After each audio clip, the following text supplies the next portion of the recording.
Hosea 12 and 10. You know, Lord gave us a little something. We got something different. I just knew I was going to deal with something else today, but these niggas done made me mad. Matter of fact, no Hosea 12 and 10.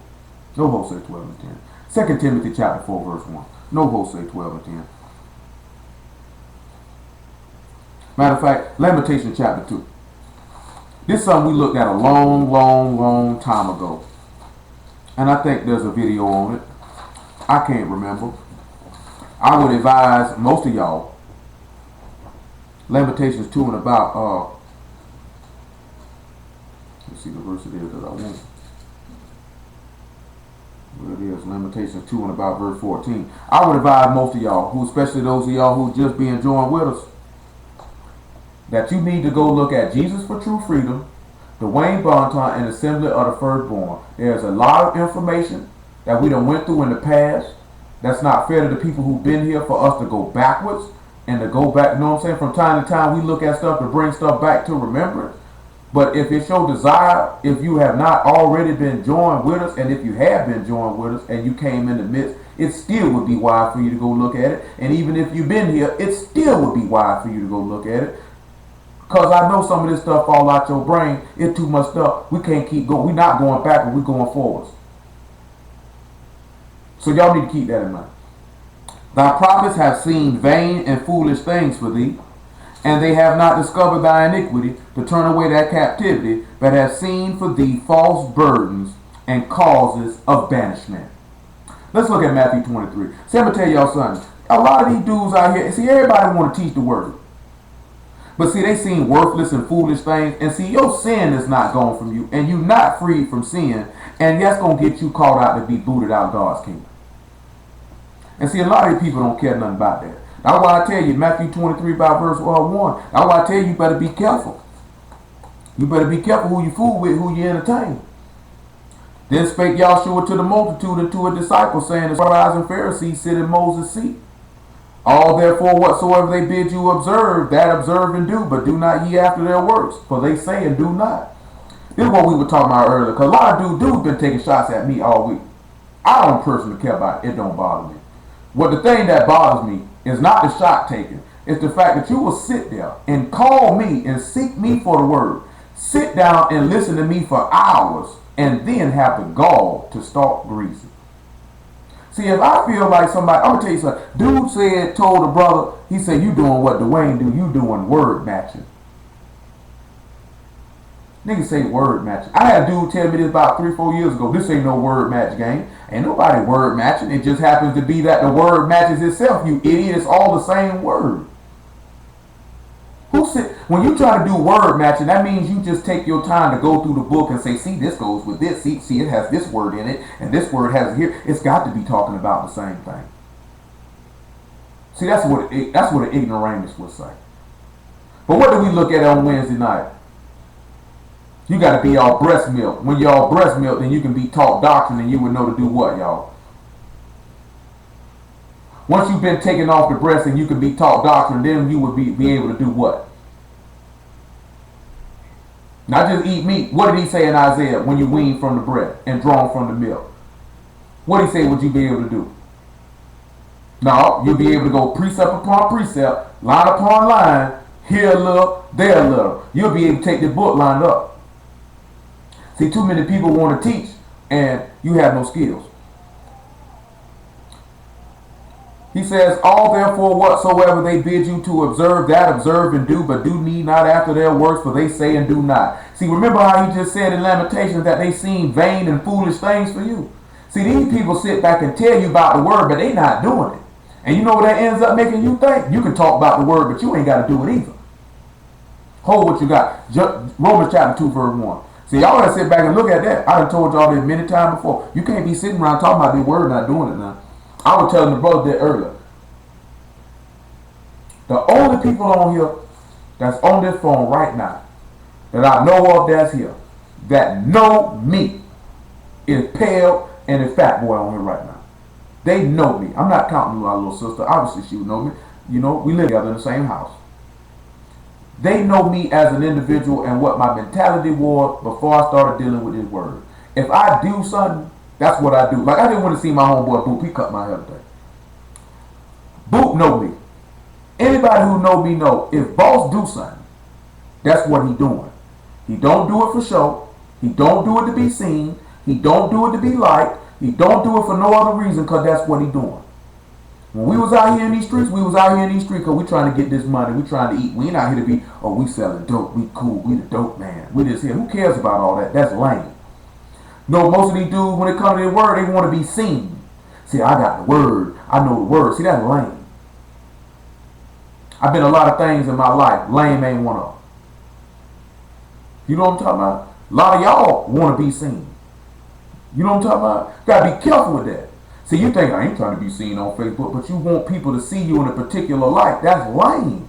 Be who you are. If you're going to do something, do that. It's going to resonate. People going to be able to look at you and tell, that's what he do. That's what she do. You ain't got to tell nobody about it. You ain't got to try to convince nobody about it. It's evident. It's plain. See, I might say, like, people who know me, they know my personality. They know my mental makeup. They know how I am. If I did something, that's what I did. I didn't do nothing to halfway do it. My mama didn't raise me that way. She said, if you're going to do it, just do it. If you're not going to do it, don't even put your hand to it. Why even waste your time? And I live by that. I'm not going to do something and halfway do it. What's the point of doing it? Romans chapter 2, verse 1. Therefore thou art inexcusable, O man, whosoever thou art that judge. For when thou judge another, thou condemn thyself, for thou that judge do the same things.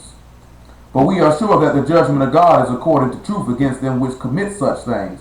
And think thou this, O man, that judge them which do such things, and do the same, that thou shalt escape the judgment of God? Or despise thou the riches of his goodness and forbearance and long suffering, not knowing that the goodness of God lead thee to repentance? See, a lot of these brothers, that's how they want to sit back. They want to talk about this, but they don't want to do it. See, you can sit back and tell people, see, oh, you don't keep the Sabbath, you don't eat no pork, but you lie, you steal, you malicious, you masturbate, you lust, you covet, you a blasphemer, you unbelieving, you fearful. You do this, you a sinner too. Come on here to Matthew chapter 7, verse 1, everybody's favorite verse.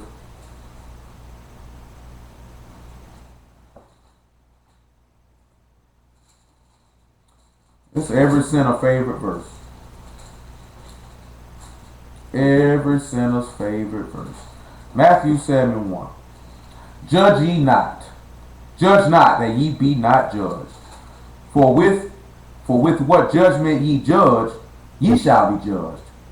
And for which measure ye mete, it shall be measured to you again. And why behold thou the mote that is in thy brother's eye, but consider not the beam that is in thy own eye? Or how wilt thou say to thy brother, let me pull out the mote out of thine eye, and behold, a beam is in thy own eye? Thou hypocrite, first cast out the beam out of thy own eye, and then thou shalt see clearly to cast out the mote out of thy brother's eye. He didn't tell you that it was wrong to judge. He just told you, nigga, if you sinning, you's a hypocrite, because you doing the same thing he doing. Did he tell you it was wrong to judge? Did he tell you it was wrong to correct? Somebody talk to me. Did he tell you that? He said, man, you hypocrite. He said, hey, how you going to get somebody else right and you not right? That don't mean not to do it. Let's look at Leviticus 19 and let's see what the law says. You just know if you go to correct somebody and you know you got stuff you got that ain't right, just know that same thing coming back to you. That's why the Lord came back around and said, he that without sin cast the first stone. Because if you got that sin on you, I'm going to have to hit you too, because we're going to have to get all this evil from around here. That way the Lord can show himself to be merciful. Leviticus 19 and 17. There we go. Leviticus 19 and 17. Thou shalt not hate thy brother in thy heart. Thou shalt anywise rebuke thy neighbor, and not suffer sin upon him. Now let's come on back down here to 1 John chapter 3. Still hold the Matthew 23. Now look at it. He said you shouldn't hate your brother in your heart. Who is your brother?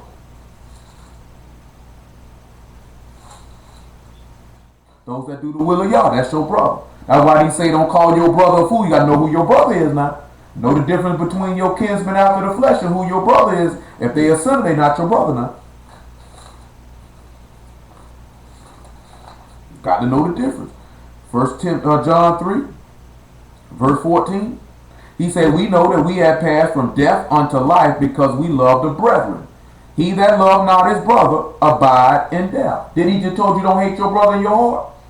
That's the law. He said, whosoever hate his brother is a murderer. And ye know that no murderer hath eternal life abiding in him. So guess what? So when he say you hate your brother in your heart, you're a murderer, then John just told you what the law said then, didn't he? He just told, because the law said don't hate your brother in your heart. So that means that we sit back and we look at, we a collective body of people who believe in the Messiah and who serve Yah, that strive to be accepted of him. You ain't got no business hating one another. You supposed to love one another. See, look at 1 Corinthians chapter 12. This is what I meant by, because like I said now, one says she feeling down. Things just didn't go her way.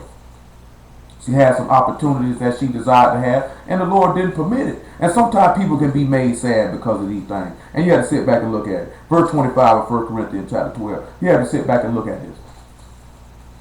This will make sense when we get around to something else that we're looking at. Just bear with me. It's a conclusion to the matter. It will all make sense. And he says, we'll make it 22.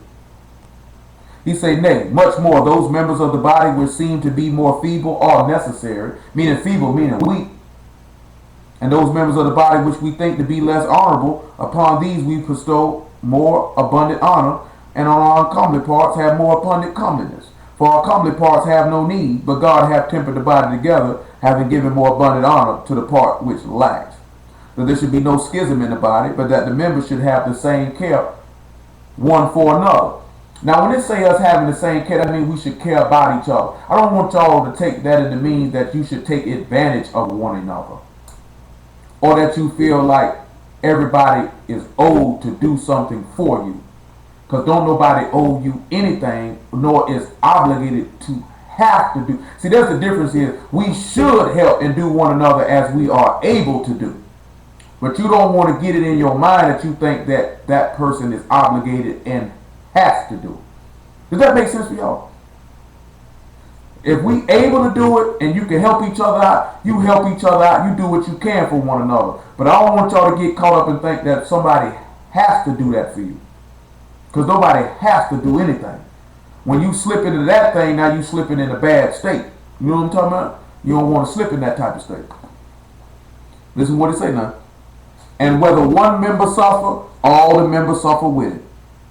Or when one member be honored, all the members rejoice with it. So sometimes, look here, I feel the pain. When I seen her earlier, I just ain't say nothing to her because I knew she was upset. I already knew what the lick read because she had informed me. So you know what I'm talking about? Sometimes when people be upset, it's just sometimes to just leave them alone. But sometimes you want to comfort people. You got to know when to come comfort somebody and when to just let people alone. You know what I'm talking about? Because sometimes people just want to be let alone and they want to deal with things in their own way. And you got to know when to say something to somebody. Because sometimes people be going through it. That don't mean I don't feel your pain, because, hey, man, I know how it be, man. You had your mind set on you want to do something, and it don't really go in the way that you hoped it would have went. I'm talking about even before the word. It can be very discouraging. I think everybody can relate to that somewhere in their lifetime. You know what I'm talking about? But then we have to sit back and realize who we serve and just keep on pushing. You know what I'm talking about? Because at the end of the day, your soul got to be saved. You know what I'm talking about? It might hurt right now. It get better later. Like I told you before. Like we just read earlier, hope deferred make the heart sick. But when that joy comes, it's like a tree of life. Sometimes what you're hoping for, when it get delayed, it makes you sick to your stomach. You know what I'm talking about? But when the Lord give you what's going to be the best situation for you, your heart will rejoice. You just got to be firm to keep on pushing. Y'all hear me? Come on back over here to Matthew chapter 23.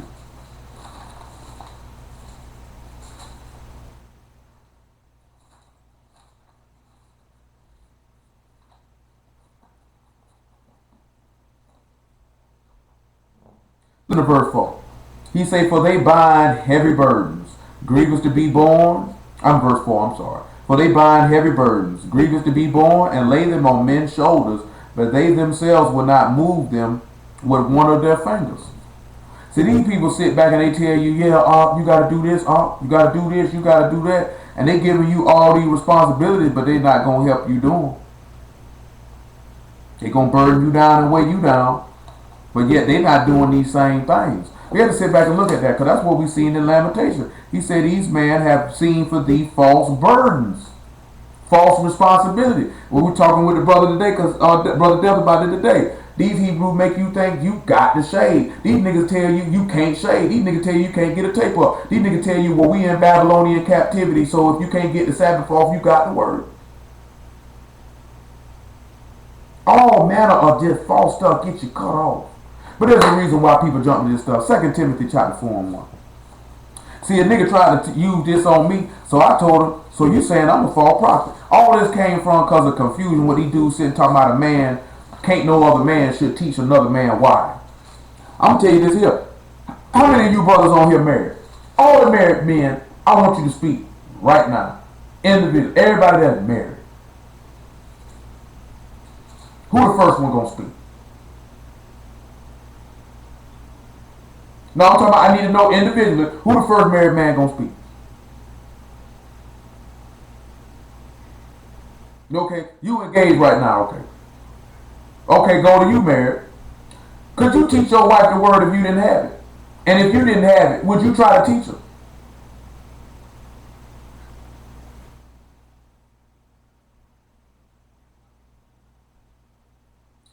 Now these dudes, and we gonna look at this stuff, because these dudes talking about, man, you out of order, teaching another man why. See, their confusion came in on Facebook teaching. I'm like, boy, we do this in real life. We do this in real life, bro. We do this in real life.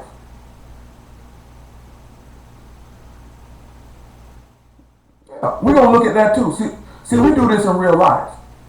See, in real life, I got to teach her, man. That don't mean I'm finna come to her house and sit down with her.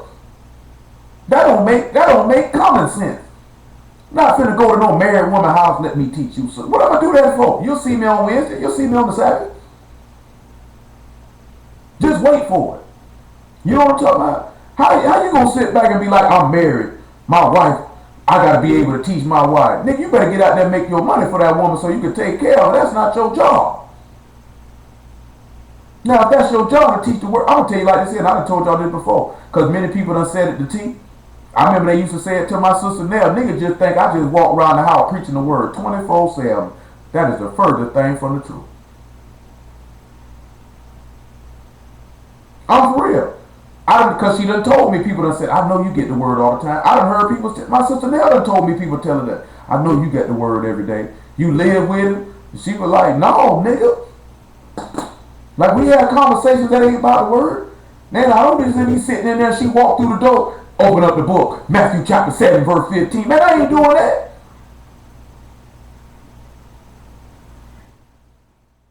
I'm for real.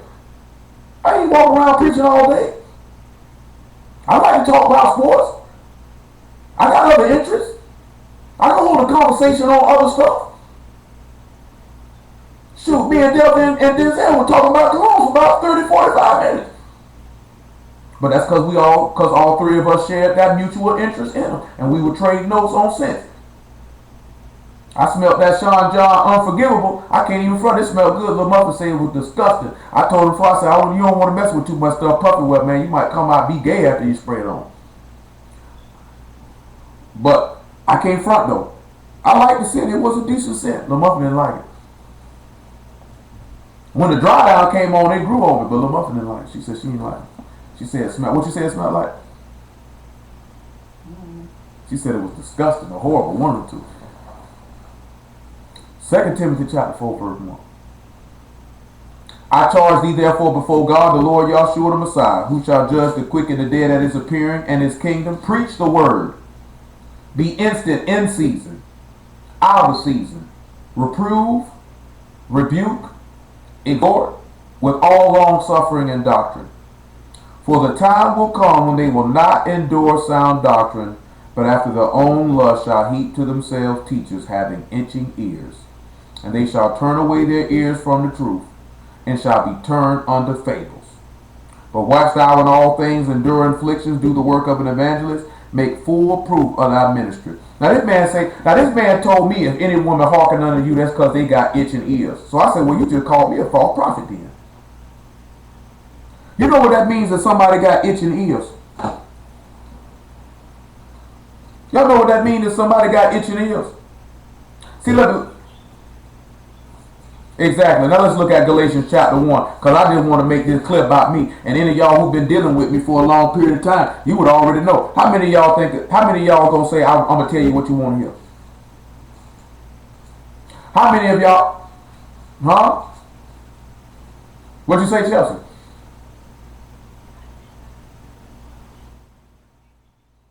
Because I know y'all want to add me some stuff, and I ain't told you what you want to hear. That's not. I wouldn't like that before the word. I'm not gonna tell you what you want to hear. Galatians 1:8, 7 is better. 6 is better.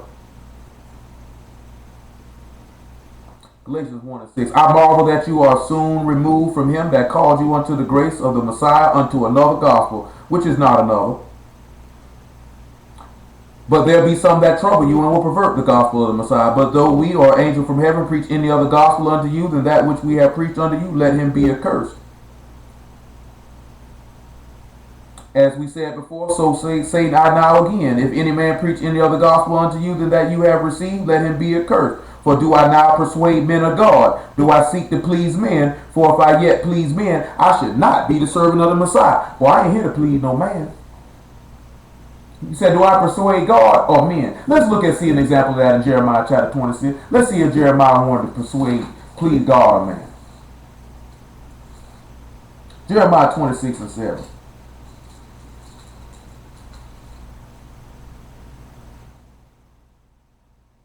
So the priests and the prophets and all the people heard Jeremiah speak these words. Well, hold on, let's look and see what he told them. Look at verse 1. In the beginning of the reign of Jehoiakim, the son of Josiah, the king of Judah, came this word from Yah, saying, Thus saith Yah, stand in the court of Yah's house, speak unto all the cities of Judah which come to worship in Yah's house. All the words I command thee to speak unto them, diminish not a word. If so be they will hearken and turn every man from his evil way, that I may repent me of the evil which I purpose to do unto them, because of the evil of their doing. And thou shalt say unto them, Thus saith Yah, if you will not hearken unto me to walk in my law, which I have set before you, to hearken to the words of my servants, the prophets, whom I sent unto you, both rising up early and sending them, but you have not hearkened, then I will make this house like Shiloh, and will make this city a curse to all the nations of the earth. I'm going to ask y'all a question. What you think them last two verses could be talking about? He said, if you wouldn't listen, I'm going to make this house a curse. Like in Shiloh. Y'all know what's in Shiloh? And so what that is with Shiloh? Who knows what Shiloh is? That he is. But you know, Shiloh was the first house that was in Bethel, right? Y'all knew that, right? Did you know that? I know it's been a while since we looked at that little muff. It's been a long time. But Shiloh was the place of the first house that was in Bethel. So he sat back when they told him that he would make the temple of Yah like Shiloh. They already knew what he would tell them. They saying, "You gonna destroy this place. We gonna have to kill this nigga." Let's see what they told him. So the priests and the prophets and all the people heard Jeremiah speak these words in the house of Yah. Now it came to pass when Jeremiah made the end of speaking all that Yah had commanded him to speak unto all the people, that the priests and prophets and all the priests and the prophets and all the people took him, saying, Thou shalt surely die. Why hast thou prophesied in the name of Yah, saying, This house shall be like Shiloh, the city shall be desolate without inhabitant? And all the people were gathered together against Jeremiah in the house of Yah. And when the princes of Judah heard these things, then they came up unto the king's house and unto the house of Yah, and sat down in the entry of the new gate of Yah's house. Then spake the priests and the prophets unto the princes and to all the people, This man is worthy of death, for he hath prophesied against this city, as you have heard with your ears. Then spake Jeremiah unto all the princes and all the people, saying, Yah sent me to prophesy against this house and against this city, all the words which you have heard. Therefore now amend your ways and your doings, and obey the voice of Yah your God, and Yah will repent him of the evil that he pronounced against you. That sounds like that, just like what Paul said. Man, I ain't here to please men. I'm here to please God. He could have easily told him, no, that ain't it. So when we go back and we look at verse 6 and verse 5 and 6, well, verse 6, he said he'll make this house like Shiloh and this city a curse of all the nations of the earth. What you think that gonna mean? What y'all think that means? What did Paul tell us in Galatians chapter 3 about the Messiah? What did he do? He became a curse. He just sat back and said, if y'all won't listen, I'll make this house and this city a curse. And I will destroy it. That's going to make sense in a moment when we look at some of the other things that we got to look at. You know what I'm talking about? Now I want y'all to come over here and I want you to look at Judges chapter 17. Because we sat back and see these people had itching ears. See, when I told this man this, he said, I ain't calling you a false prophet. But when you said that if anybody listening to me, they got itching ears, that's what you just called me. Say, if any woman hearken unto me, they talking about because you going to tell them what they want to hear. And I know this man done heard me preach. Anybody heard me preach, I'm not going to tell you what you want to hear. Because if I was worried about telling people what they want to hear, I'd have a whole lot more members than what I got. Then what y'all say?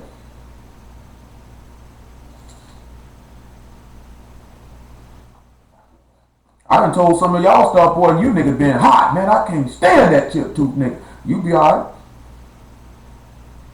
Jeremiah, Judges 17:1. I ain't never been a nigga kiss nobody behind. I ain't did it for the word. I ain't finna start now. There was a man of Mount Ephraim whose name was Micah. And he said unto his mother, the 1,100 shekels of silver that were taken from thee, about which thou cursed, spake of also in my ears, behold, the silver is with me, I took it. And his mother said, blessed be thou of Yah, my son. And when he had restored the 1,100 shekels of silver to his mother said, I wholly dedicated the silver unto Yah from my hand for my son. Listen what it said, to make a graven image and a molten image. Now therefore I will restore it unto thee. Yet he restored the money unto his mother, and his mother took 200 shekels of silver and gave them to the founder, who made thereof a graven image and a molten image. And they were in the house of Micah. And the man Micah had a house of gods, and made an ephod and a teraphim, and consecrated one of his sons, who became a priest, who became his priest. In those days there was no king in Israel, but every man did that which was right in his own eyes. See, that's what sitting back look happening. See, there's a king in Israel now, but it's not a physical king they can see. So niggas really pretty much do what's right in their own eyesight. See, hold what you got and come over here to Proverbs chapter 30. And see, these dudes sitting back looking at, well, we follow the word. But these niggas don't follow the word, because these niggas actually don't believe this book. I've told y'all this numerous times. That's why I don't see why you sit around and you talk to some of these people. I ain't even talking about debating. Some of y'all actually have friendships with people you know don't believe this book. That makes absolutely no sense to me. So you know you got some groups that tell people if you don't stop talking to a particular person, you're going to get put out. I ain't going to tell you that. Because you keep fooling with these people, you're going to end up putting yourself out. Because you're going to ended up fooling with stuff you ain't got no business fooling with. And you're going to be doing stuff you ain't got no business doing. And the Lord going to show your sin. And he going to get that word. Get him out of here. I ain't going to never tell none of y'all if you don't stop talking or dealing with this person, I'm going to do this to you. I'm never going to tell you that. If you stupid enough to fool with sinners, that's your stupid behind. Proverbs chapter 30 verse 10. He says, accuse not a servant unto his master, lest he curse thee, and thou be found guilty.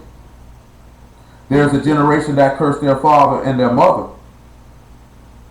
Curse their father, but doth not bless their mother. Listen what it said. There is a generation that are pure in their own eyes, yet is not washed from their filthiness. Since people said, because he said there was no king in Israel, so people did what was right in their own eyes. So these men are pure in their own eyes, but yet they not washed from their filthiness. Luke chapter, so what it is, 18.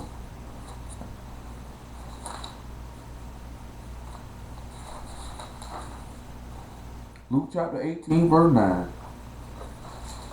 See, y'all got to keep it. That's how a lot of these scribes and Pharisees still live to this day. They just like it. You don't want to be caught up like this here, man. We try to be warning y'all stuff. We try to tell y'all this stuff help y'all out. Not that you got to sit back and look at it. If you're going to be sanctified, you're going to consecrate yourself, you're going to have to cut people off.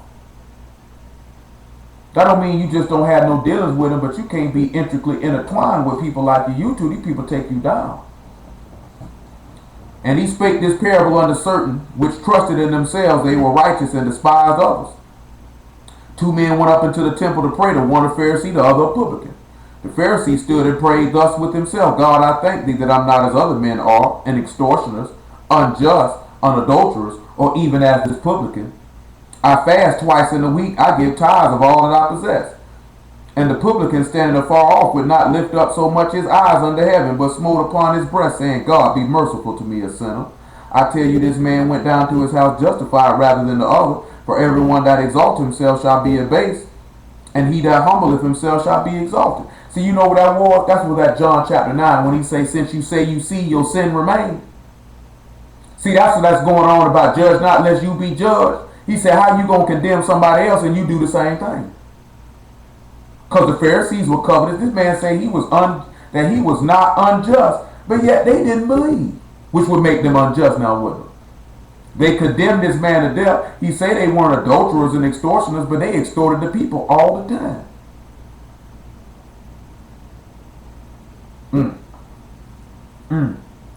We're going to look at that thing about extorting people. Let's come back to Judges chapter 17. If the Lord see fit. Y'all have to look at that. See, that's what happens when you pure in your own eyes, but you still in your sin.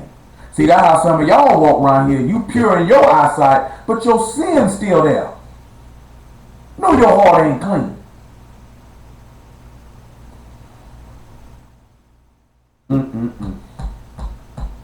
Verse 7, Judges 17.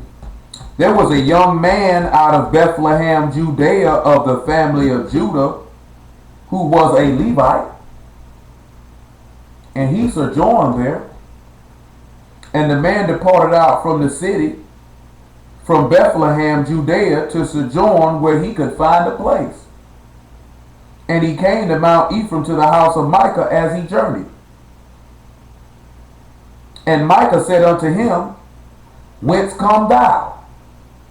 And he said unto him, I am a Levite of Bethlehem, Judea, and I go to sojourn where I may find a place. And Micah said unto him, Dwell with me. And listen what he said to him. And be unto me a father and a priest. And I will give thee 10 shekels of silver by the year, and a suit of apparel, and thy victuals. So the Levite went in. And the Levite was content to dwell with the man, and the young man was unto him as one of his sons. Let's look at Luke chapter 19. Listen what happened right here. This man said, where you come? This man said, you can be to me a father and a priest. And this man say, come on in here, man. I'll feed you. Because that's what victuals is. That's food. You know that, right? And he said this man was unto him as a son. Let's look at what Luke chapter 19 verse 1 says. I don't know how this could have anything to do with anything. Yahshua entered and passed through Jericho. And behold, there was a man named Zacchaeus, which was chief among the publicans, and he was rich. Then we read about this young man Micah. He sounded like he was kind of rich too, wasn't he? He sought to see Jesus, who he was. Didn't Micah seek to see this priest? Did y'all notice something? He said this man was from Bethlehem, Judea, and he was a Levite. How can you be the family of Judah and be a Levite? Did you catch that? Did you catch it? Huh? Basically, you see it because what tribe Yahshua from? And wasn't he a Levite? So look, let's see now. And behold, there was a man named Zacchaeus who was among the chief of the publicans, and he was rich. And he sought to see Yahshua, who he was, and could not for the press, because he was little of stature. And he ran before and climbed up into a sycamore tree to see him, for he was to pass that way. And when Yahshua came to the place, he looked up and saw him and said unto him, Zacchaeus, make haste and come down, for today I must abide at thy house. And he made haste and came down and received him joyfully. And when they saw it, they all murmured and saying that he was gone to be a guest with a man that is a sinner. And Zacchaeus said unto the Lord, Behold, Lord, the half of my goods I give to the poor. And if I have taken anything from any man by false accusation, I restore him fourfold. Yahshua said unto him, This day is salvation come to thy house, for as much as he also is a son of Abraham. For the Son of Man come to seek and to save that which is lost.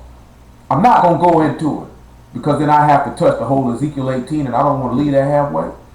But see, we can look at this two ways. Because we see in Judges 19 that this man just sat back and told the priest, come to my house and eat with me, didn't he? He said, then I'll be to you a father and a priest. He said he treated this man as if he was one of his sons. Didn't he just say about this man, he is son of Abraham? Let's look at Galatians chapter 3 and let's see what that could mean.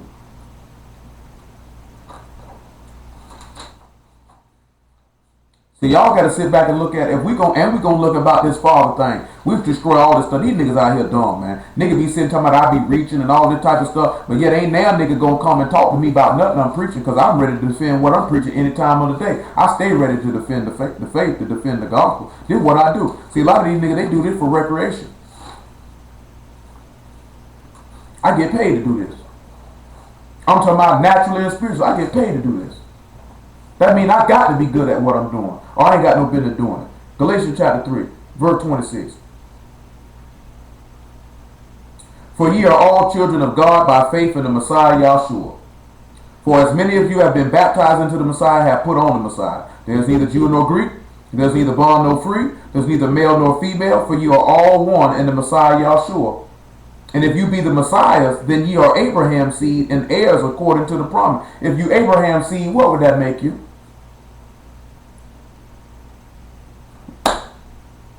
No, that would make you a son, now wouldn't it? Let's look and see why I say that. Romans chapter 9. Because he said that this Levite looked at Micah as if he was his own son. Yahshua just called Zacchaeus a son of Abraham. If he a son of Abraham, that means he Abraham's seed. And if he Abraham's seed, that means he the Messiah's seed, which means he would be his son, now wouldn't it? Romans chapter 9, verse 6. He say, not as though the word of God have taken none effect, for they are not all Yisrael, which are of Yisrael. Neither are because they are the seed of Abraham, are they all children. But in Isaac thy seed be called. That is, they which are the children of the flesh, they are not counted. These are not the children of God, but the children of the promise are counted for the seed. We know Abraham had children with Keturah. You can read that in Genesis 25. We about to go read it anyway. We know that he had Ishmael. These were children of the flesh. They were not counted as the seed. So if you counted as the children of the promise, what would that make you then? If you were a child of the promise, what is the promise? Let's look at Acts chapter 2, verse 38.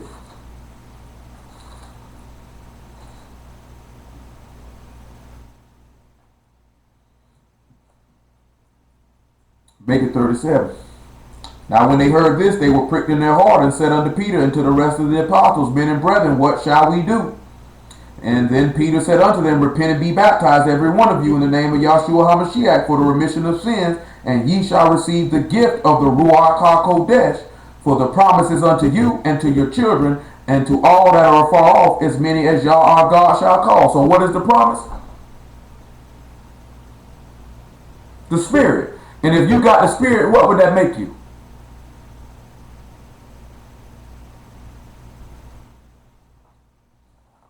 Which would make you what? Let's look at Ezekiel 40.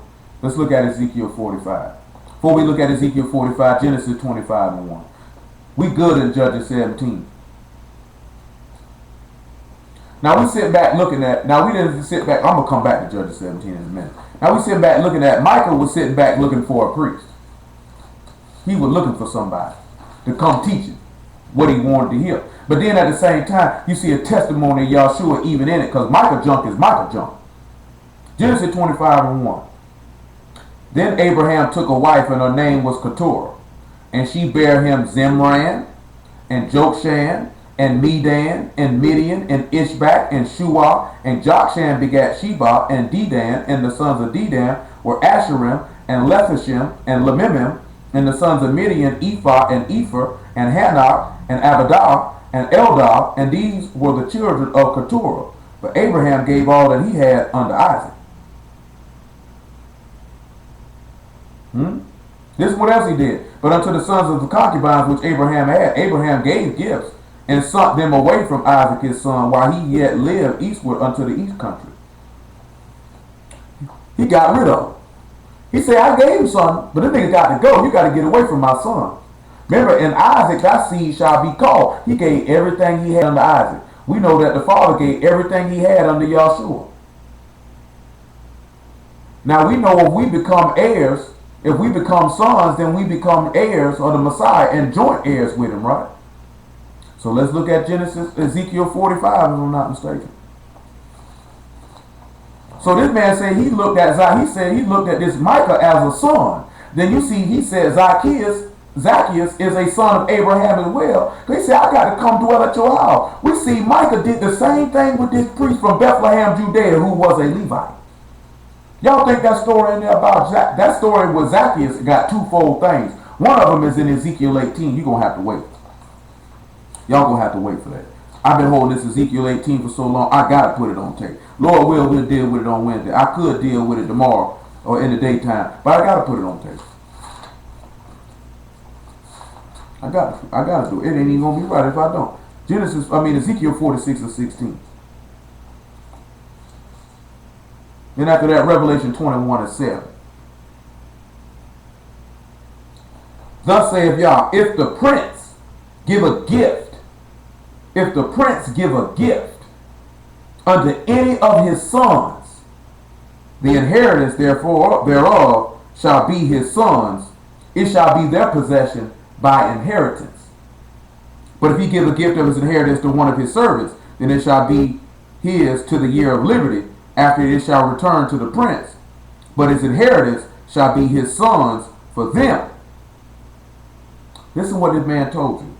It said if the prince, which would be the ruler or Israel, give a gift to his sons, it's theirs. It's theirs. Let's look at that since we were talking about gifts. It's their possession by inheritance. Then I guess we can turn around and look at Ephesians chapter 4. Come on back to 1 Corinthians chapter 12. We'll get to Revelation 21 in a minute. 1 Corinthians chapter 12, verse 27. See, in order for you to get a gift from the prince, you got to become a son, which goes right back to what we were looking at Wednesday. You got to grow. You got to be born again, and you got to grow in the word to be able to get that gift. Now ye are the body of the Messiah, members in particular, and God hath set some in the assembly, first apostles, secondarily prophets, thirdly teachers, after that miracles, then gifts of healings, helps, governments, diversity of tongues. Are all apostles? Are all prophets? Are all teachers? Are all workers of miracles? Have all the gifts of healing? Do all speak with tongues? Do all interpret? But covet earnestly the best gifts, and yet I show you a more excellent way. See, look up here at verse 4. So you can sit back and see what he's talking about. Because I wanted you to hear the gifts first. And then I want to hear what Paul tell you here. Now there are diversity of gifts, but the same Spirit.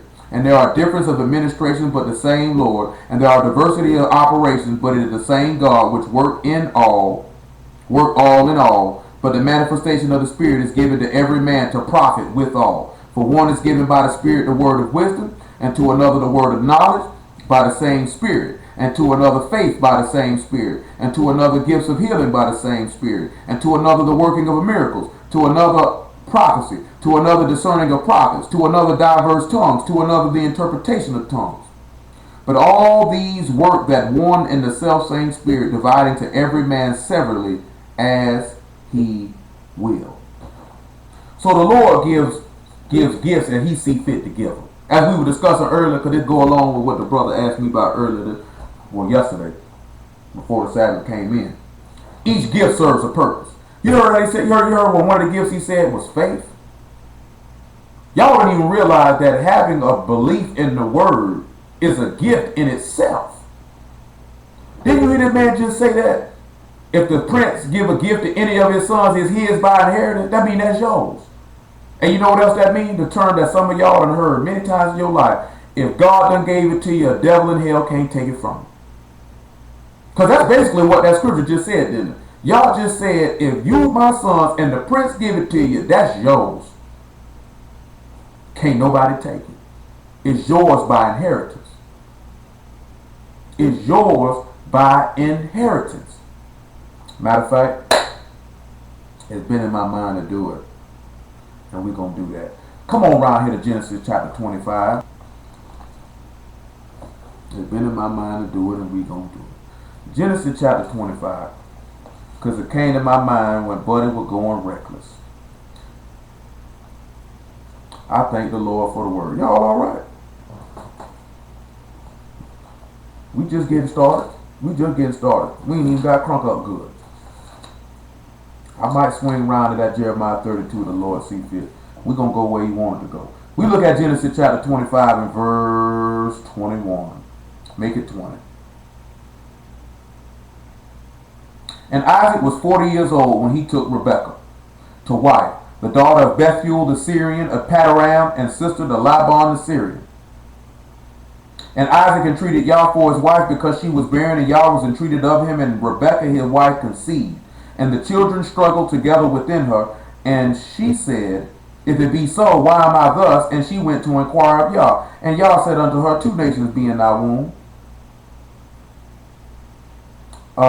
Two manner of people shall be separated from thy bowels. One people shall be stronger than the other people, and the elder shall serve the younger. Now we come back around here to Romans chapter 9. Romans chapter 9. And we're going to pick up about right where we stopped at. Now, we're going to look at something. Now, I've told some of y'all this before. Some been chosen to be saved. And some been chosen to be damned. The choice is on you. It's all on you. It ain't on nobody else. It's all on you. Like BG said, it's all on you. Verse 9 of Romans chapter 9. Verse 9 of Romans chapter 9. For this is the word of promise, at the time will I come, and Sarah shall have a son. And not only this, but Rebekah also conceived by one, even by our father Isaac. For the children being not yet born, neither having done any good or evil, that the purpose of God according to election might stand, not of works, but of him that called. It was said unto her, the elder shall serve the younger. As it is written, Jacob have I loved, and Esau have I hated. What shall we say then? Is there unrighteousness with God? God forbid. For he said to Moses, I will have mercy on whom I will have mercy, and I will have compassion on whom I will have compassion. So then it is not of him that will, nor of him that run, but of God that show mercy. So what y'all think that could mean? What y'all think that could mean?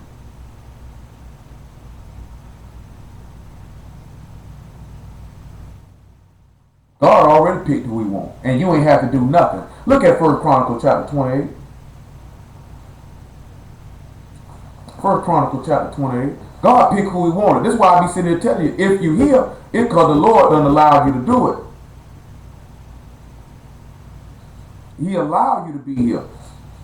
Now, it can't be but for one or two reasons, because he said it's not of him that will and not of him that run. It also goes to show back, what did I do? What did I do to receive any grace? That's why he said that him that glory, let him glory in the Lord. It's not of works. By grace ye are saved. That's what that means. It's a free gift. It ain't nothing that you did. That's why he say, blessed is him whom thou choose to cause to approach unto thee to dwell in thy court. There's nothing you did. That's what Paul meant when he say all of sin that we'll read it to. He niggas retarded. And David assembled the princes of Israel, the princes of the tribes, and the companies that ministered to the king by course, and captains over thousands, and captains over hundreds, and stewards over all the substance and possession of the king and of his sons, with the officers, and with the mighty men, and with all the valiant men under Jerusalem.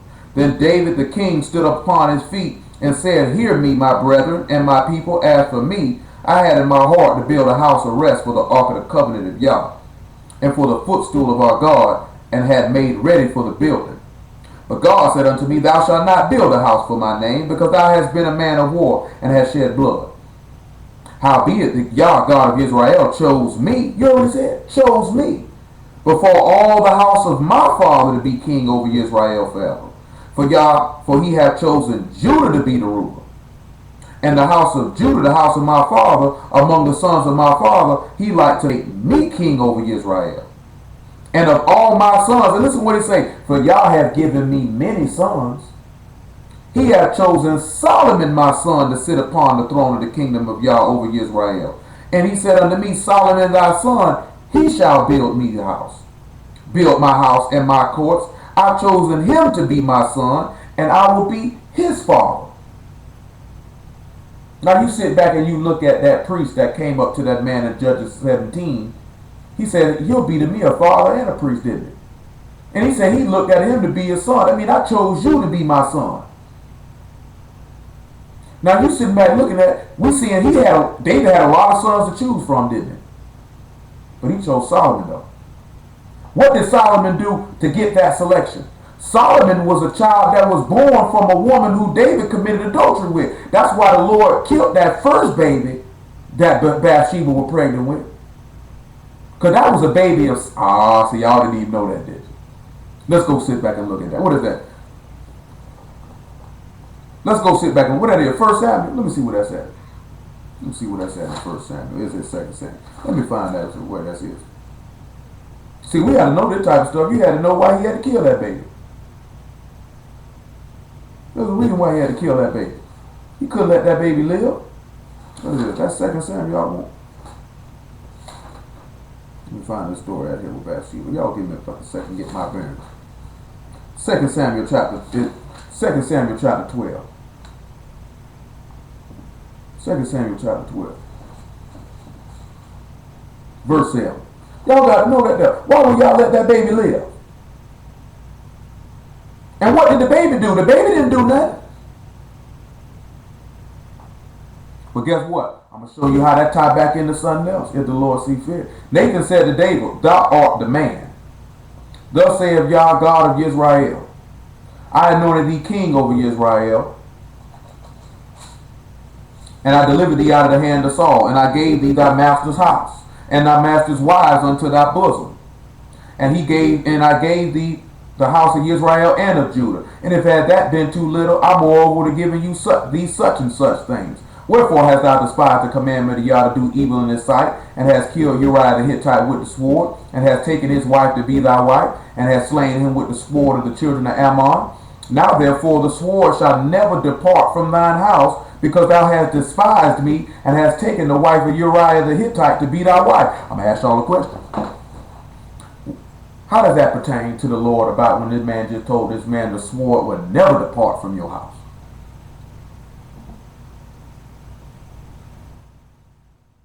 What house was Yahshua from? Let's look at Romans chapter 1 and verse 3. Let's see what house he's from.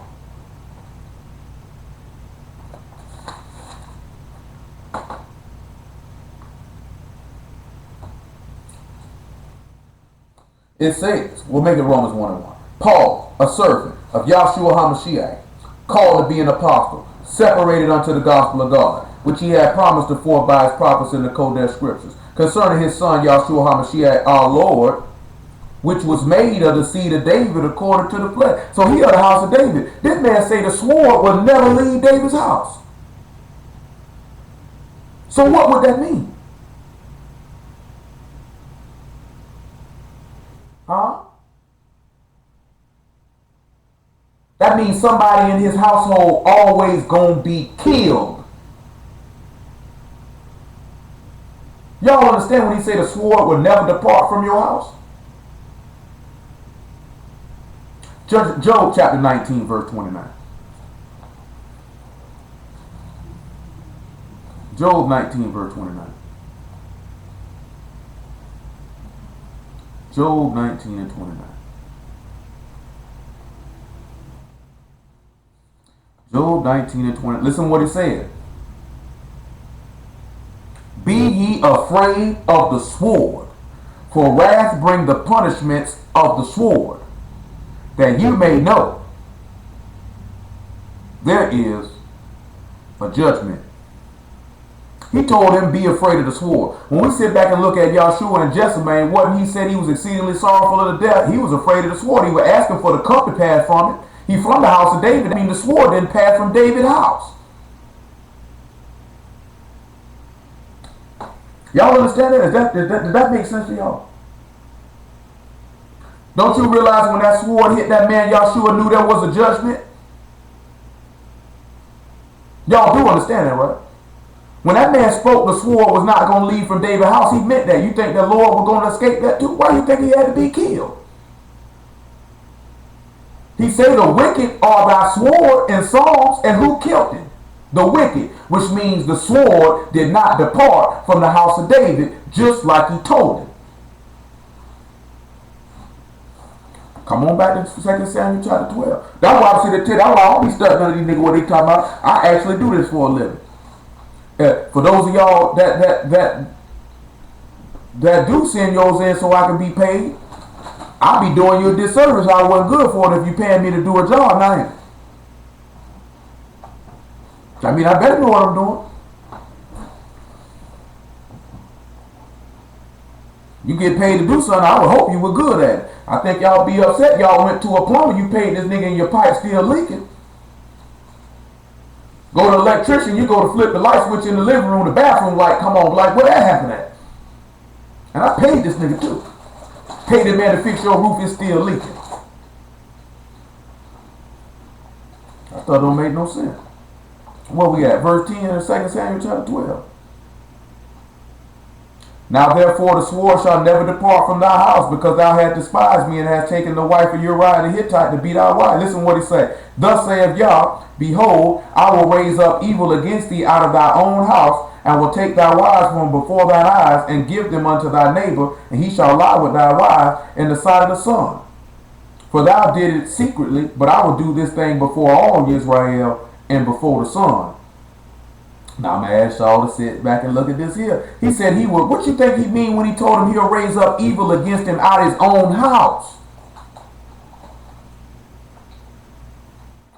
Isaiah chapter 1 and 1. Who that was, Chantel? I know you be ready to answer, but I had to tell you this here because I know you just started railroad with it. You have to hold your peace. When I be asking, I be speaking to the men. Because if we was in the sanctuary, you couldn't even say a word. And I know I ain't sat you down and told you that. And I know some of y'all who knew it, I ain't never explained some of this stuff to you because you ain't just been rolling with it that long. The Lord just put in my mind, I need to go ahead and tell you that right now. And don't let you continue on with that. Because sometimes I be rolling. I know you don't be knowing that. But once I get finished preaching, you can ask me, you can say whatever you want to say.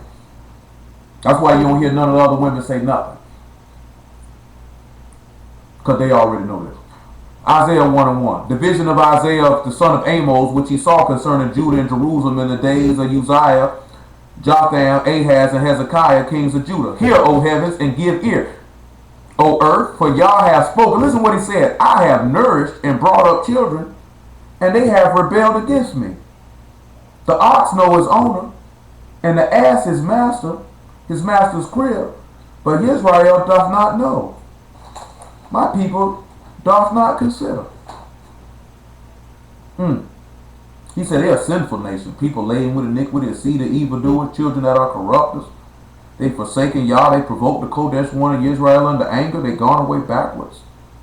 Why should ye be stricken anymore? Ye will revolt more and more. The whole head is sick and the whole heart faint. Now what y'all think he mean? He say he nourished and brought up children and they rebelled against him? Say the ox know his owner, the ass his master's crib, but Israel don't know and don't consider. And this man just said he will raise up evil out of his own house. What could this mean?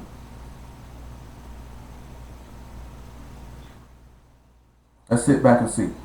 John chapter 1. John chapter 1.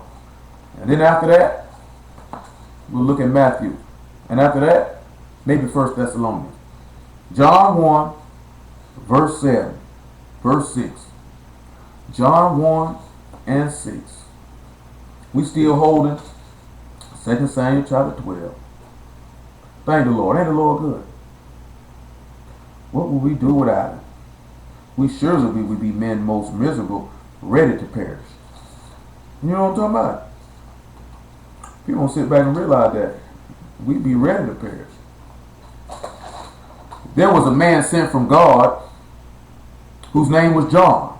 The same came for a witness to bear witness of the light, that all men through him might believe. He was not that light, but was sent to bear witness of that light.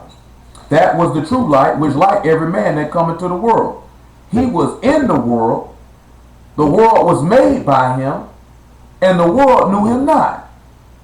He came unto his own, and his own received him not. Well, this man just sat back and said he would bring up evil out of his own house. Who killed Yahshua? 1 Thessalonians 2 and 15. His own house. Zechariah 12 and 7 say he got to save the tents of Judah first, or the house of Judah first. His own people took him out. 2 Thessalonians 2. Let's say 1 Thessalonians 2. 1 Thessalonians 2 and 15. 14. Y'all got to catch that, didn't you? When you heard that, then you should already know. And then we'll look at Matthew 13 and make even more sense.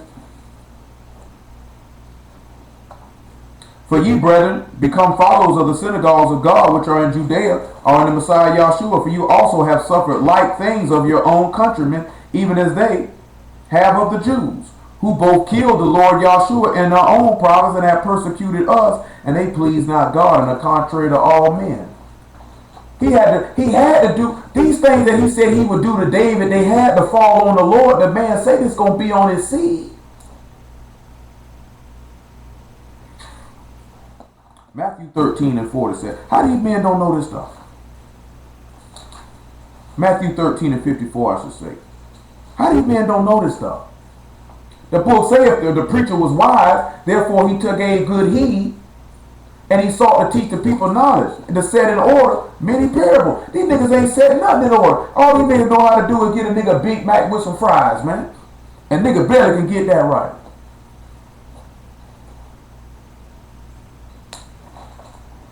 That's all they can tell you. Israel black, bro. Solomon said, I am black. They said we are black because of the famine. They say, I'll blackly slap you in your face, you dumb nigga. These niggas use verses out of Song of Solomon to say, see, you can have gold teeth in your mouth.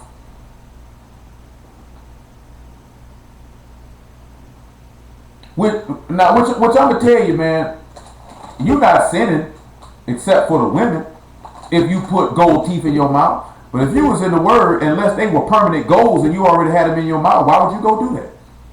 I don't see the need for no grown man to go get no plate. That's kind of played out, man. It's a lot of stuff, man. Once you hit 30, if you ain't had a plate before then, you don't need to go buy one. I guess the only way I say, man, if you want to get a gold teeth in your mouth, but one of your teeth were ragged and they had to take it out, and you just want to have them put a gold tooth there to take it play. The mother said, not even then. I had a homeboy, man, big man. That nigga had a big old gold right in front. You know, I had a homeboy, he got murdered about, almost 11 years ago. He was known for that. My nigga Tony had a big old gold right in front. They said not a rack of gold, just one big gold right in front. And when he was coming to his own country, he taught them in their synagogue, insomuch that they were astonished, and said, whence hath this man this wisdom and these mighty works? Is this not the carpenter's son? Is not his mother called Mary, and his brethren James and Joses and Simon and Judas and his sisters? Are they not all with us? Whence then hath this man all these things? And they were offended in him. But Yahshua said unto them, a prophet is not without honor, save in his own country and in his own house. Because the man told you, I'm going to raise up evil to you out your own house. Y'all thought the Lord just said that for no reason. But he had to say that though. Because that's the thing, that's the curse he put on David. For David's sin. Come on, that's why he told you, he by no means cleared the guilty. He said David was a man after his own heart. But at the same time, he by no means cleared the guilty though. You sitting there seeing that with David.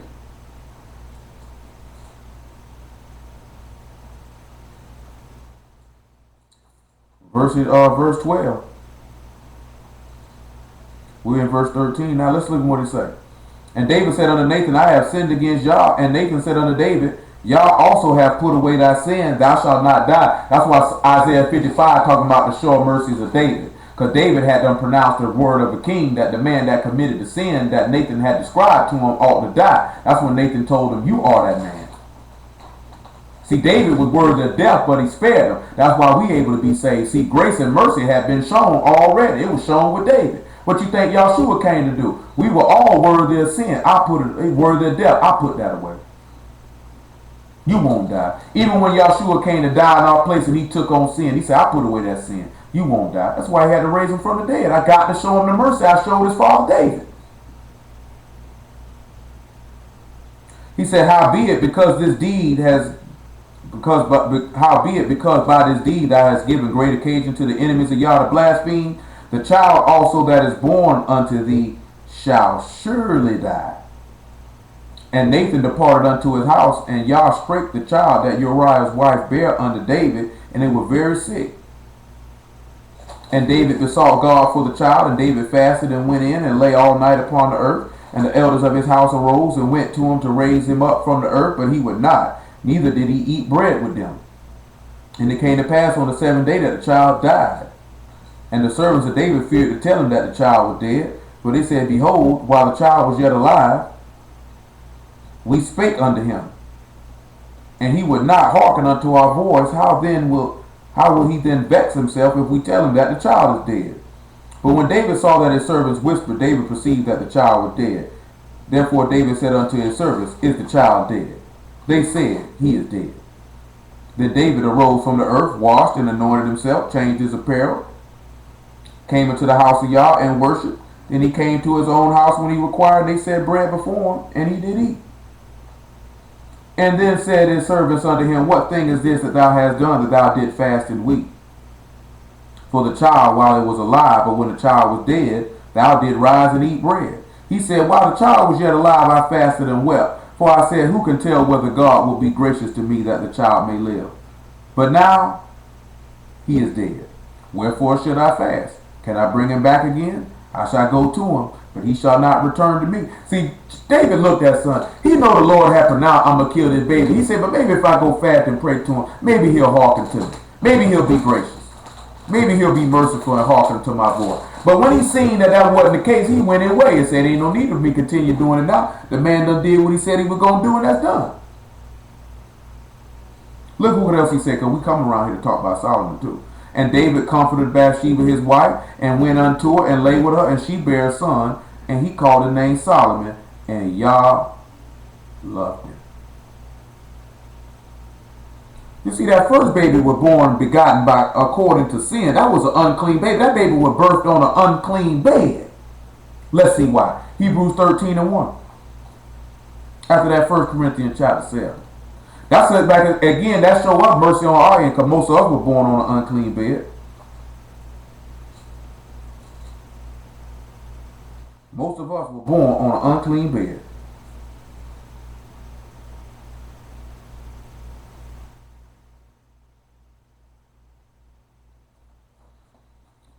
Let brotherly love continue. Be not forgetful to entertain strangers, for thereby some have entertained angels unawares. You know, who entertained the angel unaware? Who can y'all think of off the top that entertained the angel and they didn't know it? And they were careful to feed these people. Abraham did. Who else did? That ain't who I had in mind, but that's correct. Lot did too. I had him in mind. I had one more person.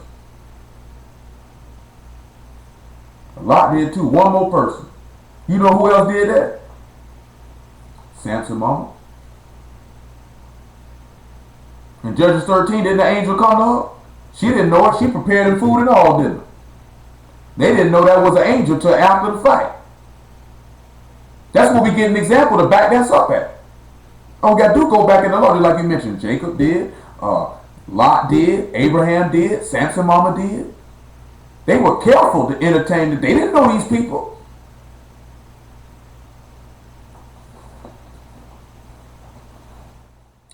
He say, remember them that are in bonds as bound with them, and them which suffer adversity as being yourselves also in the body. Marriage is honorable all in all. and the bed undefiled. But whoremongers and adulterers God will judge. David committed adultery. He didn't kill it, but he judged him though he killed that baby. He killed that baby. I'm going to show you why he killed that baby in a minute. He said, let your behavior be without covetousness and be content with such things as you have. For he has said, I will never leave thee nor forsake thee, so that we may boldly say, Yah is my helper. I will not fear what man shall do unto me. Y'all got to remember that. If you serving God and you stay cleaving to God, then God stay cleaving to you. So even if you don't necessarily get the thing that you desire, you seeking after, the man say, I'll never leave you and forsake you if you don't leave and forsake me. Because he said, if you forsake me, I'll forsake you. That's what he said. 2 Chronicles 15, that's what he said. You forsake me, I will forsake you. Because you got people love Christians, love to preach this here. The Lord will never leave you and forsake you. You're absolutely right, as long as you don't leave and forsake him. Because if you leave and forsake him, does that make any sense? How many of y'all would stay with somebody if you was in a relationship with somebody and they left you and abandoned you? Would you stay with them? Or would you move on? So why you think if you forsake the Lord, he gonna stay there and be like, you know what? I'll be here when you get back. No, you get back, I'd have been unmoved. You be like, John still stay here? Who? John. I don't know no John. How long you been living here? About 6 months. That nigga been gone. Now you know how many people done did a woman wrong or a woman done did a man wrong and that person done left and then they done thought they could come back? Then they can't find it no more. They just go to look. That's why niggas love Facebook. They go try to go find them. I had my homegirl say he posted something the other day. I was dying laughing.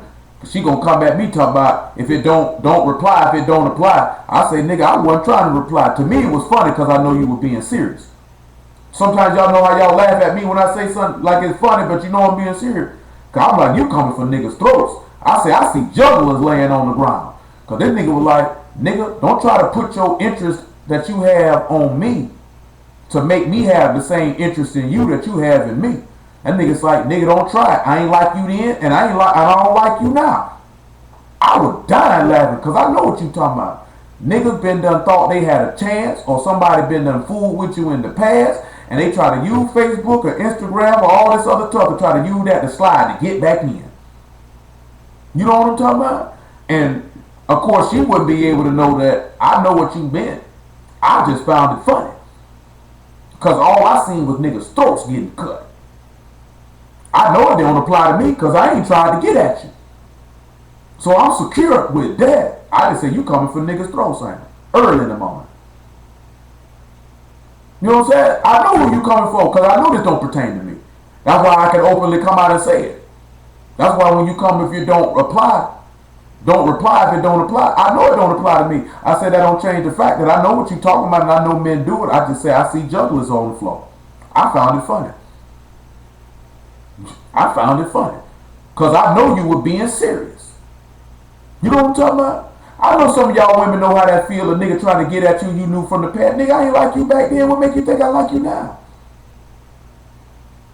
I know some of you women done had men who you used to mess with who probably did you wrong or dipped and left, and now they try to slide back in and get back with you.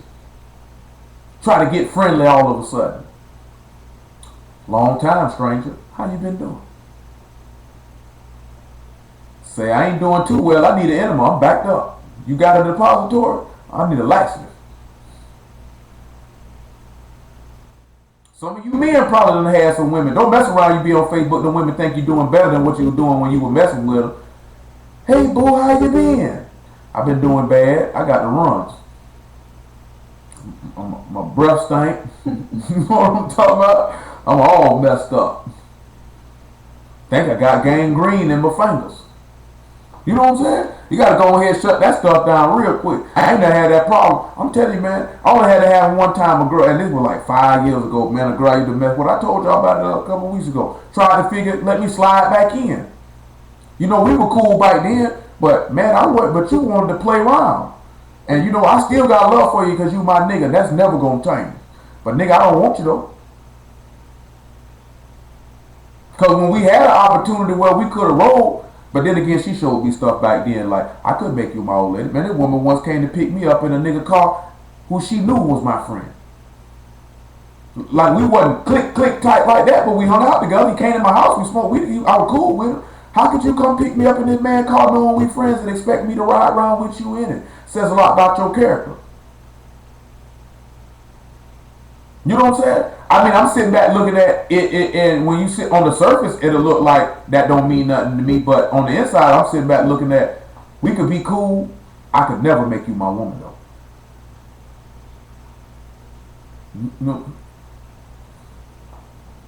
You know what I'm saying? I could never make you my woman, though. Because if you'll do that to him, you'll do that to me. You know what I'm saying? Man, this woman once one year, man, for Valentine's Day, took a gift one man bought her and turned around and gave it to me. I said, boy, you's a heck of a nigga. I said, boy, you's a heck of a nigga. You know what I'm talking about? Man, but see, some of them be on this stuff, man. They be calling like this here, man. Man, I had a girl, man, I went out with her one time. She said, if anybody asks, I'm your pimp. You my pimp. I'm dying laughing. Because I'm like, there's nowhere in the world anybody could ever go for this. Worst part was, niggas was going for it. And I was surprised they were going for it because as she telling them this, I'm sitting there laughing because I can't believe you niggas going for it.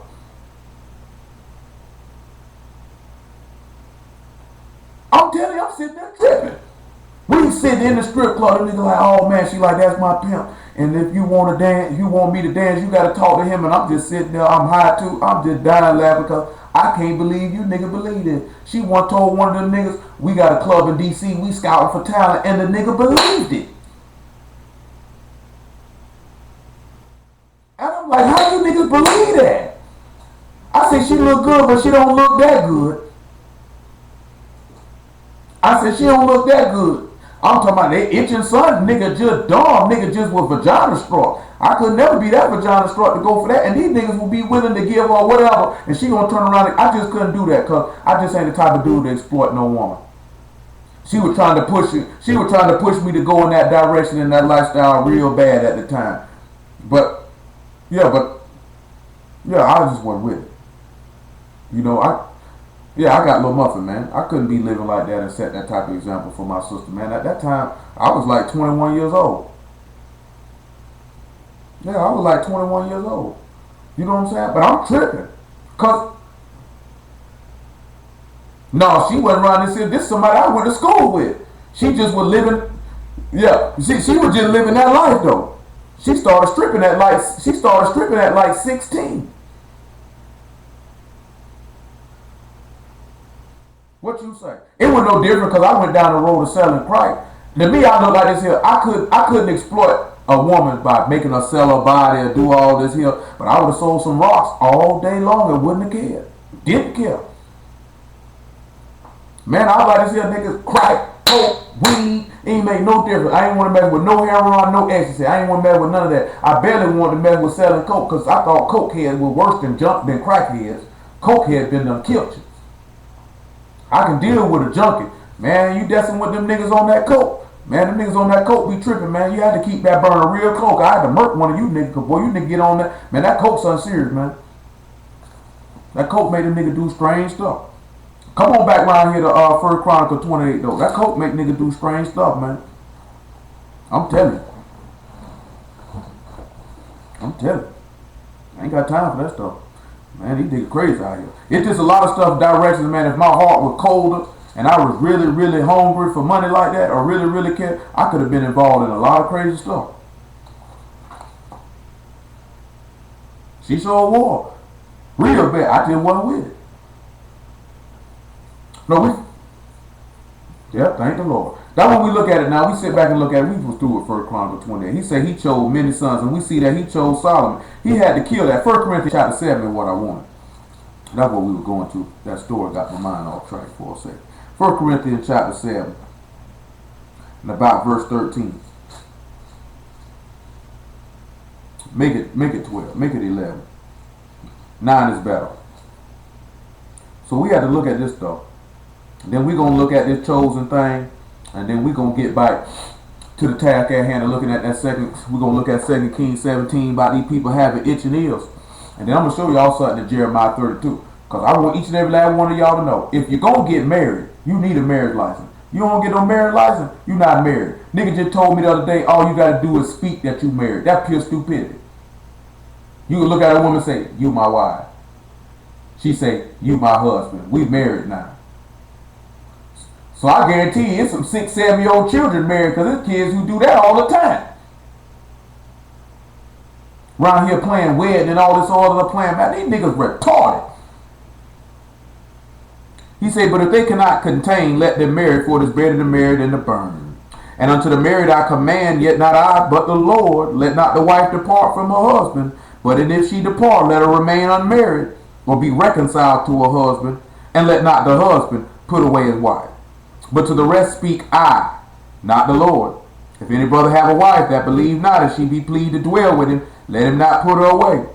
And the woman which have a husband that believe not, if he be pleased to dwell with her, let her not leave him.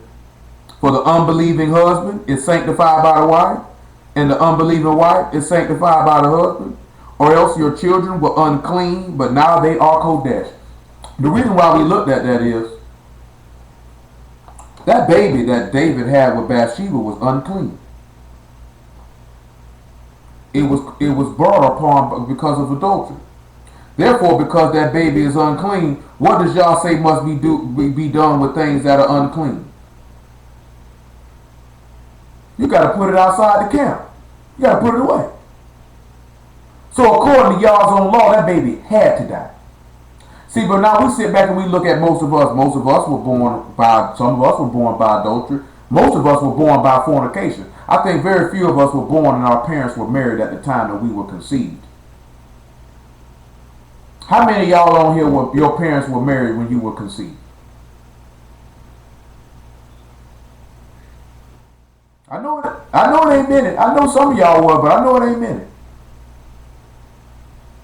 So that means that the rest of us, see, we would be unclean, but that's what I'm sure mercies of David come in at, don't it? Because see, we should be killed. We didn't do nothing though. You know what I'm talking about? But we would be worthy of death. We product of sin. But see, that's the mercy of God though. You know what I'm talking about? That's the mercy of God though. That's the mercy of God though. I spare you. You know why? See, look at this here. Hosea chapter 4.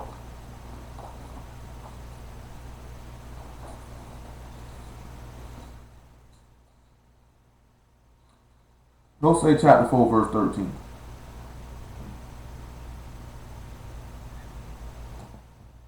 He said, they sacrifice upon the tops of the mountains and burn incense upon the hills and under oaks and poplars and elms, because the shadow thereof is good. Therefore your daughters shall commit whoredom, and your spouses shall commit adultery. I will not punish your daughters when they commit whoredom, nor your spouses when they commit adultery, for they themselves are separated with whores, and they sacrifice with harlots. Therefore the people that doth not understand shall fall. So we sit back and we look at Israel. Israel itself as a people was set apart because of whoredom. See, we want to worship other gods, and we even says we ain't got no king but Caesar. And we remember that the Son of God is coming, giving us understanding we may know him that is true and dwell in him that is true, that we might have eternal life. So those who have no understanding, they gonna fall. See, let's look at 1 Corinthians chapter 15, verse 33. See, we got some understanding. That's why we're not able to fall. We've been dealing with understanding. We know what the byproduct of understanding is: everlasting life.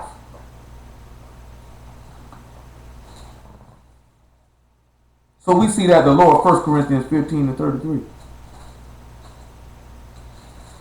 Because listen what he said. He said they themselves are separated with whore. He said, therefore I won't punish your children when they... Because guess what? All us supposed to be dead. We were supposed to die in the womb, or we were supposed to die as soon as we were born, because we were a product of sin. Thank the Lord for mercy. People don't realize how mercy... I'm supposed to be dead. My mama wasn't married. You know what I'm talking about? I'm supposed to be dead. The Lord, if the Lord would have saw, why you think some of these kids, they be falling dead? I got unclean. I kill them when I get ready. And he justified in doing so.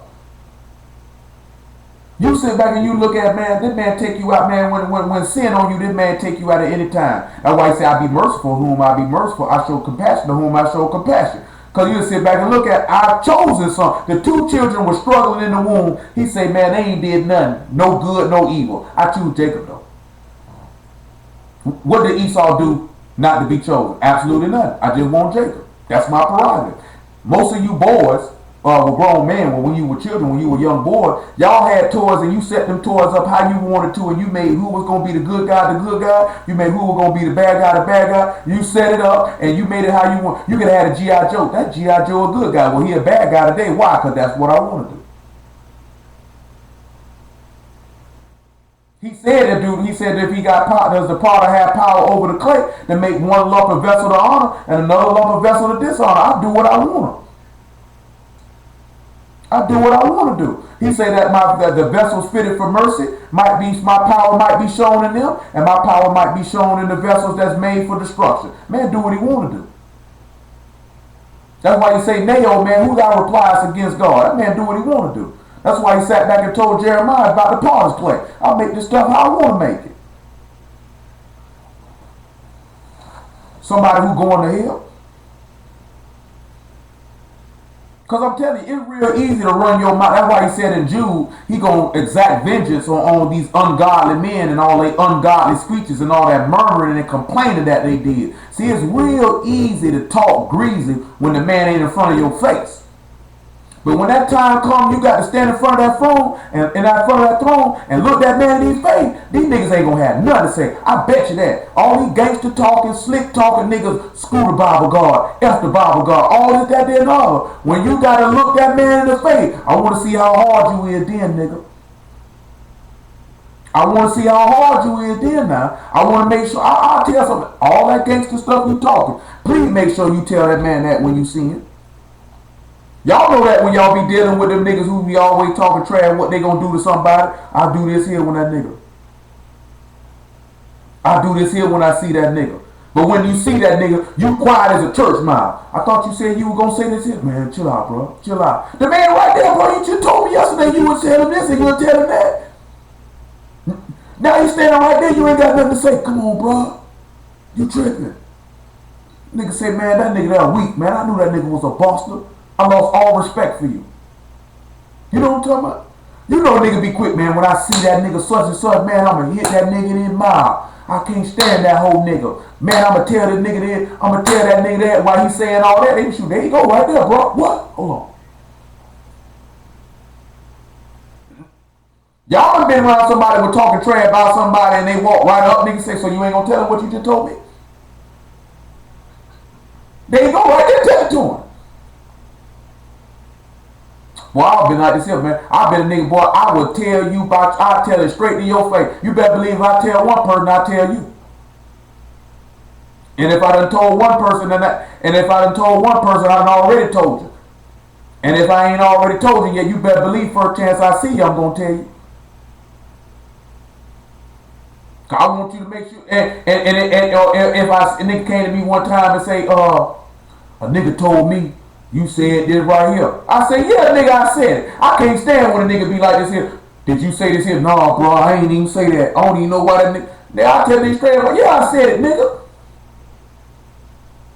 I stand by it, nigga. I said it, I meant it. I done seen nigga do that there. But if this nigga come and say I said something I ain't said, I tell the nigga straight up, that nigga lying, and go get that nigga, and I call him a liar to his face. I had to do that in jail once. The nigga didn't even take me to the nigga. Nigga came to me talking about, man, the nigga said you said I wasn't going to get no money on my commissary. I say, nigga, what? I don't care nothing about no money on your commissary, nigga. I ain't said that, and go get that nigga, and I called him a liar to his face. That nigga sat back and looked. He knew just by my reaction. Yeah, he said, no, that nigga ain't say that. You know what I'm talking about? What you mean? That's one thing about it. Now, I ain't say it, boy. You go find me the nigga who said it. I call him a liar to his face. Look him square in his eye. Nigga, you lying. I ain't say that. If I said it, I'm going to own up to that. Yeah, I said it. And what? I stand by that. When you say like Pepsi, that's a brand. They stand by that. I stand by that. I stand by my statement. I said it. Why if you can't stand by something, keep your mouth closed. He said, be not deceived. Evil communications corrupt good manners. Awake the righteousness and sin not, for some not had the knowledge of God. I speak this to your shame. You ought to be shamed you don't know this man's word. You ought to be shamed. You know why you should be shamed? Because reproach, sin is a reproach. Reproach means dishonor. That means that's a shame. It's a shame to be a sinner. Some of y'all will get upset if you get called any name, but you ain't shamed when somebody call you a sinner. Romans chapter 3.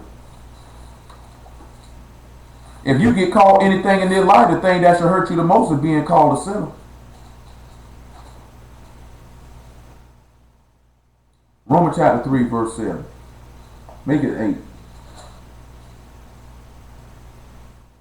Make it 4. I'm feeling good right about now.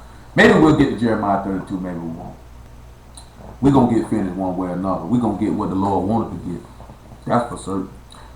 Make it 3. For what if some did not believe? Shall their unbelief make the faith of God without effect? God forbid. Yea, let God be true, but every man a liar, as it is written, that thou might be justified in thy sayings and might overcome when thou art judged. The only way you're going to be justified by what you say is if the word is what you say. See, these niggas talk a lot of trash, man. That nigga like to say, I'm going to tell you something. I told this dude this earlier today. I say, man, one of us got to be right and one of us got to be wrong. And the determiner of who right and wrong is this book. Because the book either going to justify or condemn the other. Right? So if I'm sitting here looking at something, it's either going to justify me or it's going to justify you. And I'm quite confident the book going to justify me because I know where I get the word from. See, niggas sit back and they talk about how they study all day. How you study all day and you're still stupid?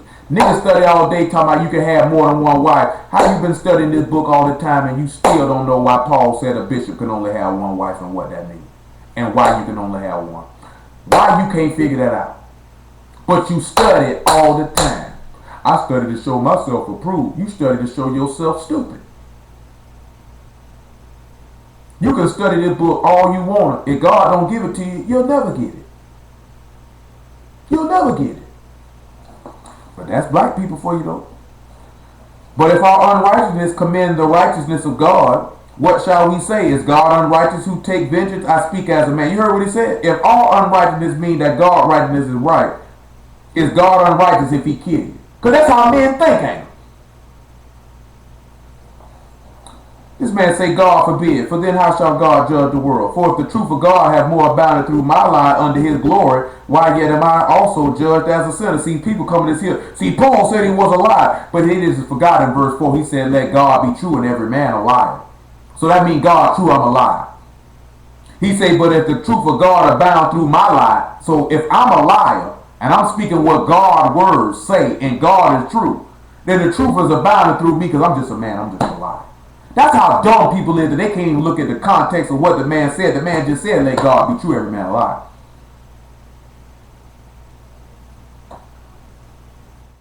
What you say? But when you dumb, you see what you want to see. For if the truth of God have abounded through my lie under his glory, why yet am I also judged as a sinner? So Paul also said, if God's word is truth and I live it, then why you condemning me as a sinner? But these niggas say Paul was a sinner though. And Paul just sat back and told these people, nigga, I ain't no sinner. He say, if the truth of God abound through my lie, and I ain't but a lie and God is true, and the lie that I'm telling is glorifying God through his word, then why are you saying I'm a sinner? Just like they did with Yahshua, let God be true and every man a liar. Them men were calling Yahshua a liar. They said he was a deceiver. But his deception was to the glory of God. And then he say, Father, glorify me with the glory I had with you before the world was. Father, glorify thy name. I have glorified and glorified again. Then the truth of God abounded in his glory through Yahshua. Because they said Yahshua was a deceiver then, didn't it? Oh, man. Where do you think Paul get this from? This is what he say. And not rather, as we be slanderously reported, as some affirm that we say, let us do evil, that good may come, whose damnation is just. That's just what these Christians out here be saying, ain't it? Let us do evil, that good might come.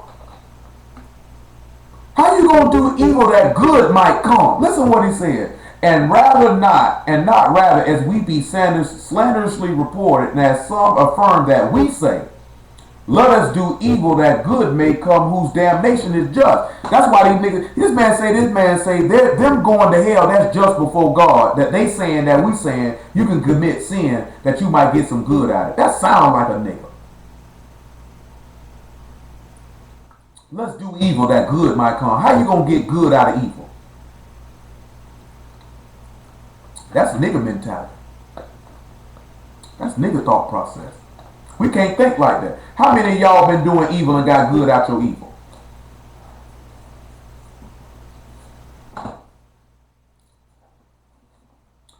Listen what he said. What then? Are we better than they? No. And no wise. For we have before proved both Jews and Gentiles that they are all under sin. As it is written, there is none righteous, no, not one. There is none that understand. There is none that seek after God. They are all gone out of the way. They are together become unprofitable. There is none that do good, no, not one. Their throat is an open sepulchre. With their tongues they have used deceit. The poison of asps is under their lips, whose mouth is full of cursing and bitterness. Their feet are swift to shed blood. Destruction and misery are in their ways. The way of peace they have not known. There is no fear of God before their eyes. Now we know that what things soever the law say, it say to them that are under the law, that every mouth may be stopped, and all the world may become guilty before God. Therefore by the deeds of the law there shall no flesh be justified in his sight. For by the law is the knowledge of sin. But now the righteousness of God without the law is manifest, being witnessed by the law and the prophets, even the righteousness of God which is by faith of Yahshua HaMashiach unto all and upon all them that believe. For there is no difference. That's why he say them that understand shall not fall. Because we sit back and understand the law shows we wrong. We can't be right with this man. But when the prophet bear witness of the faith in the Son, that belief would actually activate that obedience where you would keep the law right. Therefore you will be justified. Therefore your sin will be purged. God will be glorified, and yet men would count you as a sinner. I find it amazing that Hebrew Israelites do the same thing Christians do. They get upset with you for preaching people not to sin and to live right. People have a lot of problems with that. Why? Do not know. Let's go back to Jeremiah chapter 1. There's a reason why this man called. Let's look at Jeremiah chapter 1. We good at 1 Chronicles 28 and Judges 17. We got to swing round. We're going to swing round. And we're going to get to this Jeremiah 32. Lord will, we're going to get around there too. Because I got something for you. Jeremiah 1 and 5. We got to roll.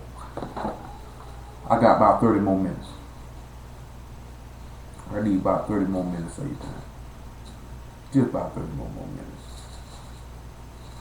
Because we got to sit back and look at, you were already chosen to get the word. Now it's on you what you going to do with it. Before I formed thee in the belly, I knew thee. Before thou came forth out of the womb, I sanctified thee. And I ordained thee a prophet unto the nations. This man say, before you even came up out of there, I knew thee. You know, in Revelation 13 and 8, he said he was the lamb that was slain from the foundation of the world. So before you even knew this, I chose you. When you sit back and you look at Jacob and Esau, before he came out the womb, he chose Jacob. I already know you. Set you apart. Ain't that the same thing? Ephesians 1. And we know what 2 Thessalonians 2 and 13 say, beloved, brethren, beloved of the Lord, God from the beginning have chosen you to sanctification and salvation through belief in the truth. You've already been picked. That's why he say, blessed are them who thou choose. Now you're going to sit back and look at it. Were you picked to be a vessel fitted to honor or a vessel fitted for destruction? That's up to you. Reason why we say, well, how can that be up to me if I was already chosen? Meaning, what path you going to take? Because he said many are called, a few are chosen. I mean, he chosen you to hear the word. What you going to do with it when you get it? According as he hath chosen us in him before the foundation of the world, that we should be Kodesh without blame in him in love, having predestinated us unto the adoption of children by Yahshua HaMashiach to himself, according to the good pleasure of his will. Just like he adopted Micah to be his son, didn't he? Let's go back and look at that one more time in Judges 17. Just like he adopted Micah to be his son. Let's go back and look at verse 10. It was one more thing I was just saying. Because he said that Levite was content to dwell with that man, and that man was under him as a son. He said, I'm content. I'm pleased to dwell here. I'm pleased to dwell here. In verse 10, Micah said, dwell with me and be a father and a priest to me. So we've already seen how if we adopted to be children by the Son, then Yahshua will be our father and wouldn't. Let's look at Isaiah 9 and 6 so that make that kind of clear. And then after that, we'll go to John chapter 14. Let's see what Isaiah called him, man. Because there's a reason why the book of Judges say this man is a father. He said, man, you'll be a father to me and a priest. Isaiah 9 and 6. For unto us a child is born, unto us a son is given, and the government shall be upon his shoulder, and his name shall be called Wonderful, Counselor, the Mighty God, oh my, the Everlasting Father, and the Prince of Peace. And they say if the prince give an inheritance to under any of his sons, that would be his son, now wouldn't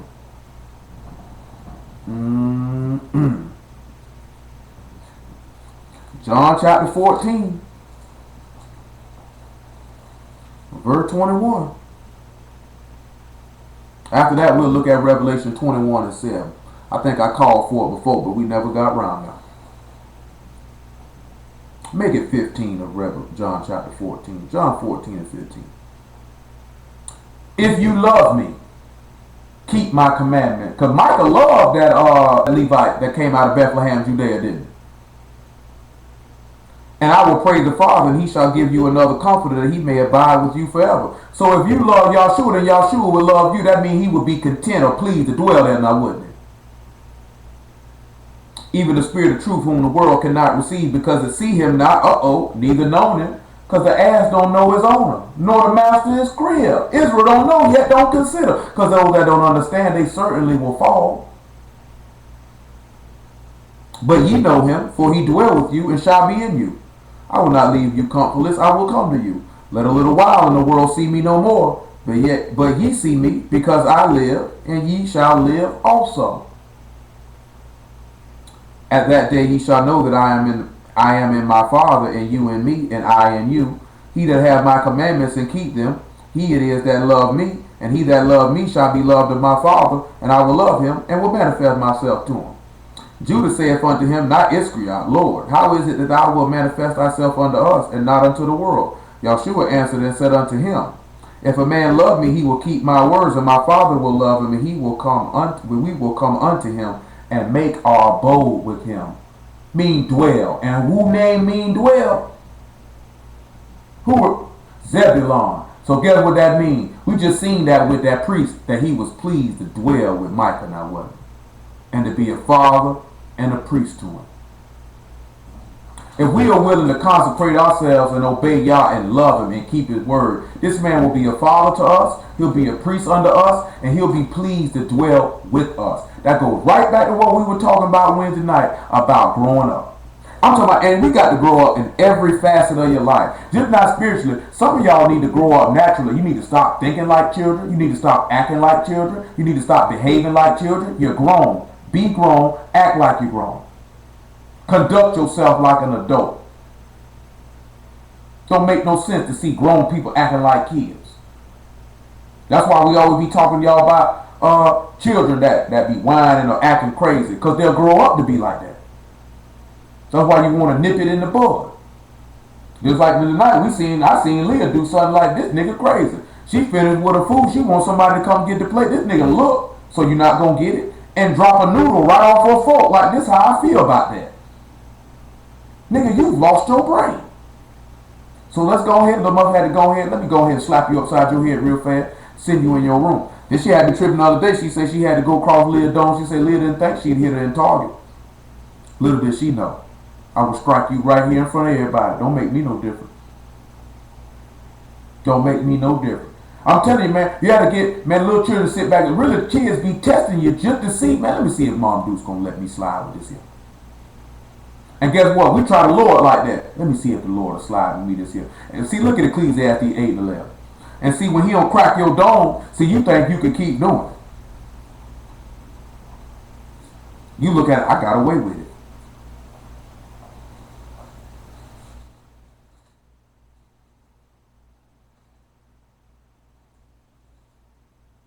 Because sentence against an evil work is not executed speedily, therefore the hearts of the sons of men is fully set in them to do evil. Though a sinner do evil 100 times and his days be prolonged, yet surely I know that it shall be well with them that fear God, which fear before him. But it shall not be well with the wicked, neither shall he prolong his days, which are a shadow, because he fear not God. So it don't matter. You're going to hell. That's how people think, though. Shoot, I got away with it. They look at because he didn't execute it speedily, you think you can keep doing it. That's that come around, let us do evil, that good may come. When we sit back and we look at Israel in the wilderness making the idol, they were doing evil, thinking good gonna come, like I'm gonna be pleased with you when I see you. These people thought when they killed the Lord that them doing evil, good might come. That's why the Lord came back and told you, anybody come kill you, they gonna be thinking they do of God's service. We had to look at that stuff, had to analyze, you got to know that. 2 Kings chapter 17. Let's deal with this. Ain't that amazing? We ain't even really go all the way get to what we really were looking at is people having itching ears. But even when we sit back and look at it, you see these people have itching ears. See, these niggas will set up anybody to teach them the word. That's why he said if the people will look at Ezekiel 33 to go along with it, thank the Lord. Ezekiel 17, verse 24. 23. I mean, not Ezekiel, 2 Kings 17 and 23, pardon that. I don't know why I had Ezekiel 17 in my mind. There's nothing in Ezekiel 17 we want that's dealing with what we're talking about right now. Until Yah removed Israel out of his sight, as he has said by all his servants the prophets. So Israel was carried out of their own land to Assyria unto this day. And the king of Assyria brought men from Babylon, from Cuthath, and from Abba, and from Hamath, and from Sepharvaim, and placed them in the cities of Samaria instead of the children of Israel. And they possessed Samaria and dwelt in the cities thereof. That's why that woman at the well in John chapter 4 who was from Samaria, you finna see why she said Jacob our father. This is why she said this. Because she was not an Israelite. She said that the Jews don't have no dealings with the Samaritans. You sat back and seen that the children of Israel was taken out of that land, right? The northern kingdom. They never came back. This is what it says. And so it was at the beginning of their dwelling there, that they feared not Yah. Therefore Yah sent lions among them, which slew some of them. Wherefore they spake to the king of Assyria, saying, the nations whom thou hast removed and placed in the cities of Samaria know not the manner of the God of the land. Therefore he hath sent lions among them, and behold, they slay them, because they know not the manner of the God of the land. You see how he told you those that don't understand, they gonna fall. Because when you don't know the manner of God of the land, you gonna be killed. The king of Assyria commanded, saying, carry thither one of the priests whom you brought from thence, and let them go dwell there, and let them teach them the manner of the God of the land. Then one of the priests whom they carried away from Samaria came and dwelt in Bethel, and taught them how they should fear Yah. Howbeit every nation made gods of their own, and put them in the houses of the high places which the Samaritans had made, and every nation in their cities where they dwelt. And the men of Babylon made Succoth-Benoth, and the men of Cuth made Nergal, and the men of Hamath made Ashimah, and the Avites made Nibhaz, and Tartek, and the Severites burnt their children in fire to Andramelech, and Anamelech the gods of Sepharvaim. So they feared Yah, and made unto themselves of the lowest of them priests of the high places, which sacrificed for them in the houses of the high places. They feared Yah, and served their own gods after the manner of the nations which carried them away from thence. Unto this day they do not after their former matters. They fear not Yah, neither did they do after their statutes, or after their ordinances, or after the law and commandment, which Yah commanded the children of Jacob, whom he named Israel, with whom Yah made a covenant, and charged them, saying, you shall not fear other gods, nor bow yourself to them, nor serve them, nor sacrifice to them. Drop down to 38. Or 37. But 30, let's get to 39. He said, but Yah your God ye shall fear, he delivered you out of the hand of all your enemies. Howbeit they did not hearken, but they did after their former manner. So these people had itching ears, didn't they? When they got people to teach them what they want, they didn't want it, because he put a priest in the land to give them sound doctrine. They didn't endure, did they? They fell right on off, and they went and got the most basest, the most lowest men they could find, and set them up to teach them. That's why Paul said when the people get each itching ears. Ezekiel 33. That's what these niggas look for. That when they name the lowest men, that means these men low down and dirty. When you sit back and look at a lot of these Israelite camps, they go find old low down dirty nigga who can teach you something. How a sinner go. That's why Paul said you inexcusable, old man. He said, how you teach one and you ain't taught yourself? He said, you teach thou shalt not steal, do thou steal? Did you meet thou shalt not commit adultery? Do you commit adultery? What it is in Ezekiel 33. Verse 1. Again, the word of Yah came unto me, saying, Son of man, speak to the children of thy people, and say unto them, when I bring the sword upon the land, if the people of the land take a man of their coast, and set him for their watchman. If when he see the sword come upon the land, and he blow the trumpet and warn the people, then whosoever hear the sound of the trumpet and take that warning, if the sword come and take him away, his blood shall be upon his own head. Well, we're looking at verse 2. You see how he said, if the people take a man of their own coast and set him up to be a watchman. You heard what he said? He said if they set themselves up a watchman, didn't he? Now let's look at Exodus chapter 20 and verse 18. This is what I mean. See, that's what these niggas doing. See, I'm supposed to teach my wife. Ain't no other man supposed to teach my wife. So you setting yourself up to be a watchman now. Because you got to be chosen for that. Just because you married to it don't mean you can teach. Exodus 20 and 18, and the people saw the thunderings and the lightnings and the noise of the trumpet and the mountain smoking. And when the people saw it, they removed and stood afar off. And they said unto Moses, Speak thou with us, and we will hear. But let not God speak with us, lest we die. Did Moses set himself up, or did Yah do it? Let's look at Romans chapter 10 and verse 14.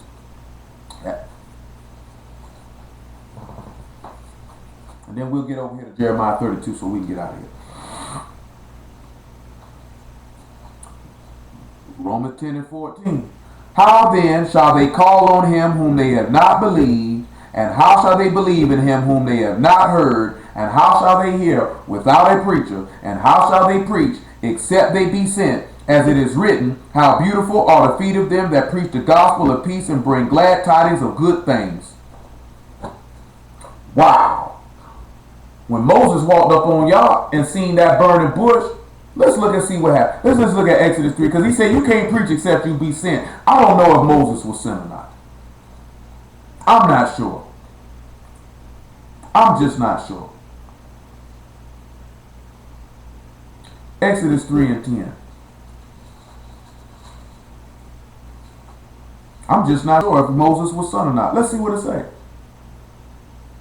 Come now, therefore, and I will send thee unto Pharaoh, that I might bring forth my people, the children of Israel, out of Egypt. And Moses said unto God, Who am I that I should go unto Pharaoh, and that I should bring forth the children of Israel out of Egypt? And he said, Certainly I will be with thee, and this shall be a token unto thee that I have sent thee. When thou hast brought forth the people out of Egypt, you shall serve God upon this mountain. Wow. So that means Yah sent Moses, and Moses preached the word to the people, and the people said, we'll hear it from him. So we see Paul mentioning in the law, we can reference where Paul say, you can't hear without a preacher, and they can't preach except they be sent, because the people said, we ain't going to hear but by Moses. And Moses was sent. Wow. Wow. But Paul is a liar. Paul taught against the book. I don't need no teacher. I don't need no man of Yah. I can hear without a preacher. The law say you a liar.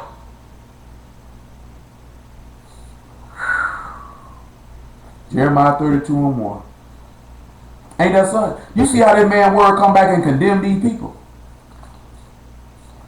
Did I condemn them or did the law do it? Because we just seen the people said, we'll hear Moses, right?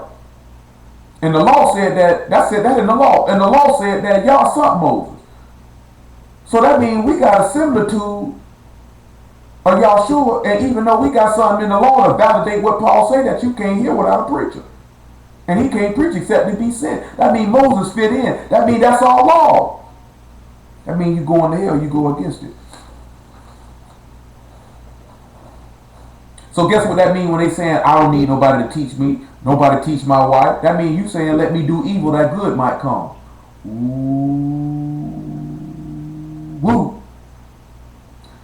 The word that came to Jeremiah from Yah the 10th year of Zechariah king of Judah, which was the 18th year of Nebuchadnezzar, from the king of Babylon's army, listen to him, from the king of Babylon's army besieged Jerusalem, and Jeremiah the prophet was shut up in the court of the prison, which was in the king of Judah's house. Why is that important for us? Luke 22. Huh? Yep, let's look at Luke 22. Luke 22 and 47. There's got to be a reason for it. We got to know it's a reason for everything. But somebody say that's a word match game. But it's amazing that Jeremiah, when we read in the 26th chapter, he told them people that the city would be destroyed, just like he told them that the house, the temple would be destroyed, just like Yahshua came and told the disciples that that temple would be destroyed. And these people put this man in jail and said, if you kill me, you surely gonna shed innocent blood. And if you shed my blood gonna be on you. Dumb niggas. We ain't playing no crossword puzzle. We just know what we doing. While he yet spake, behold, a multitude, there go an army besieging Jerusalem. And he that was called Judas, one of the 12, went before them and drew near unto Yahshua to kiss him. But Yahshua said unto him, Judas, betray thou the Son of Man with a kiss? And when they which were with him saw what would follow, they said unto him, Lord, shall we smite with the sword? And one of them then smote the servant of the high priest and cut off his right ear. Yahshua answered and said, suffer ye thus far. And he touched his ear and healed it. Then Yahshua said unto the chief priests and captains of the temple and the elders which would come to him, be ye come out as against a thief with swords and staves? When I was daily with you in the temple, you stretched forth no hands against me, but this is your hour and the power of darkness. Then they took him and led him and brought him into the high priest's house, and Peter followed afar off.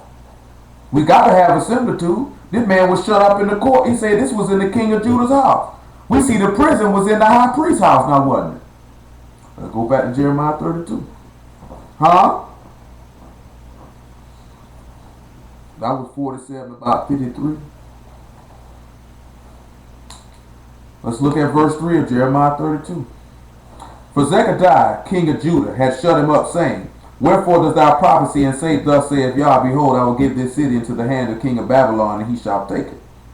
Zechariah, king of Judah, shall not escape out of the hand of the Chaldeans, but shall surely be delivered into the hand of the king of Babylon, and shall speak with him mouth to mouth, and his eye shall behold his eye. Just like Yahshua was delivered to Pilate, and he spoke to him mouth to mouth, and he looked him in the eyes, and Yahshua looked him in the eyes.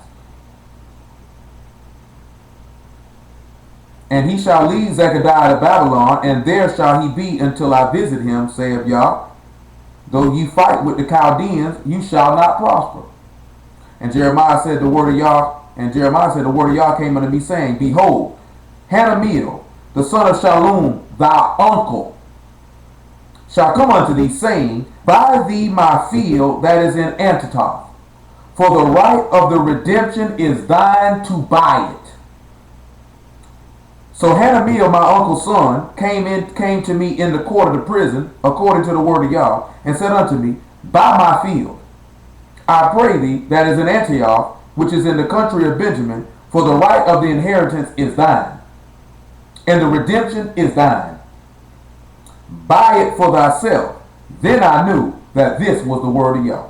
And I bought the field of Hanamiel, my uncle's son, that was in Antioch, and weighed him the money, even 17 shekels of silver. Listen what he said. And I subscribed the evidence, and sealed it, and took witnesses, and weighed him the money in the balances. So I took the evidence of the purchase.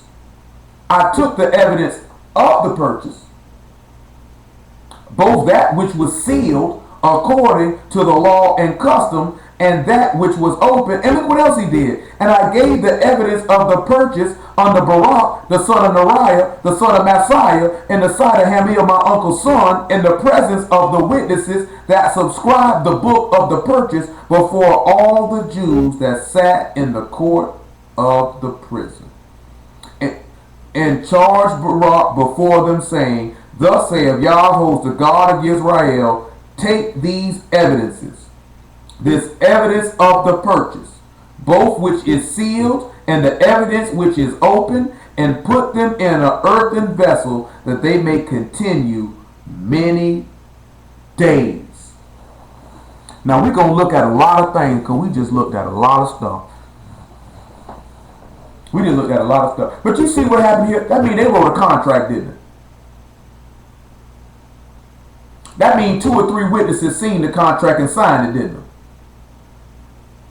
That means how you going to marry your wife when we sit back and we look at the covenant of Yah, Exodus chapter 24, that they entered into the contract and there was evidence of the covenant, being the 2 tables of stone, the blood in the book, all that. There was evidence to purport that Yah didn't marry his wife and say, you my wife and you my wife. He had to leave some evidence to show this here. Because if you just say that, there's no evidence. Now we know from Jeremiah chapter 28, he told them to obey everything that the king of Babylon said, didn't he? We know Paul told us in Romans 13, obey the power that be. Even Peter told us in 1 Peter chapter 2 to do the same thing. Even when we look at Matthew 17, when they came to take taxes from the Lord paid it. You know what I'm talking about? So this is where these men get this from. So that means if we in these people captivity and you they want to be married, that means you got to walk your funky black behind down there and get them people that money for that. The man say give custom unto whom custom is due. When you paying for a marriage license, that's giving custom. He say give it to them. And then look at their marriage license, where it come from. 2 or 3 witnesses, where they get that from? They got it from us. A marriage covenant, a marriage license, all that's all. It said that was all law and custom. That's all manner of doing. Malachi chapter 2 verse 14, that man said that's the wife of your covenant. That means that's all way in our doing. All way in our doing ain't putting no penis in no woman and she your wife. All way in no custom ain't saying I'm your husband. You're my husband. I'm your husband. And I'm your wife. That's not our custom. That's not our custom.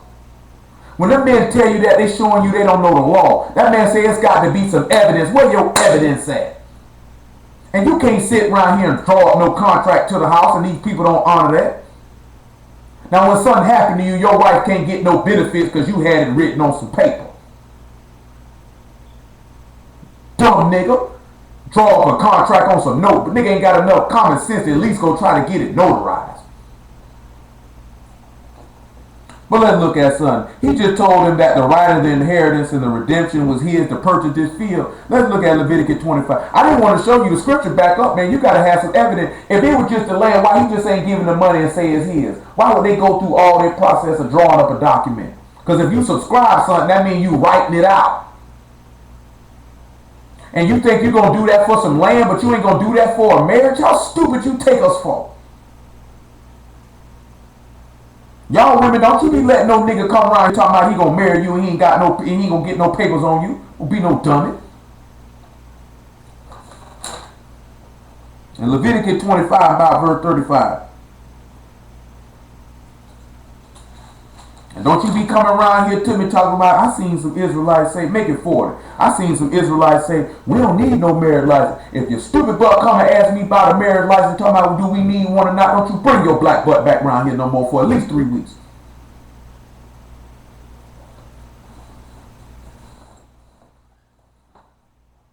Straight up. You wasn't living. You on suspension for 3 weeks. Any one of you women or you men come back around here talking about, so we go get a marriage license? Don't you bring your butt around here for 3 whole Sabbaths. I bet not even hear you breathing. I think that's you. Till you get off the phone, nigga. You should have been living the first time.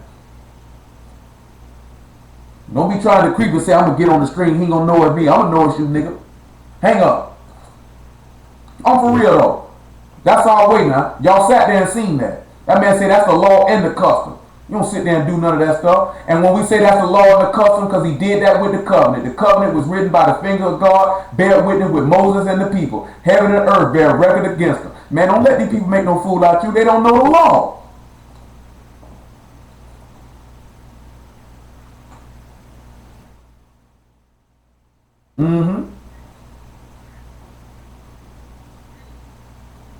That's right. That's right. Leviticus 25 and 40. But as a hired servant, as a sojourner, he shall be with thee. That ain't even what I want. 44. We got to get straight on to the point. We're running long. He say, both thy bondmen and thy bondmaids which thou shalt have shall be of the heathen. They are round about you. Of them shall you buy bondmen and bondmaids. Or of the children of the strangers that do sojourn among you, of them shall you buy, and of their families that are with you, which begat you in your land, and they shall be your possession. Ye shall take them as an inheritance for your children after you, to inherit them for a possession. They shall be your bondmen forever, but over your brethren, the children of Israel, you shall not rule one another with rigor. If a sojourner or stranger wax rich by thee, and thy brother would dwell by him wax poor, and sell himself unto the stranger, or sojourn by thee, or to the stock of the stranger's family. After that he is sold, he may be redeemed again. One of his brethren may redeem him. Listen what he said. Either his uncle or his uncle's son may redeem him. Why do you think Jeremiah said, I noticed the word of y'all, he knew the law. Or any that is nigh kin unto him of his family may redeem him, or if he be able, he may redeem himself. Wasn't Yahshua near kin unto us? So he was the one that redeemed us then, didn't he? Let's see in 1 Corinthians chapter 1 and 30. We're going to look at this thing about leaving evidence. We're not leaving here without dealing with that. God forbid. God forbid.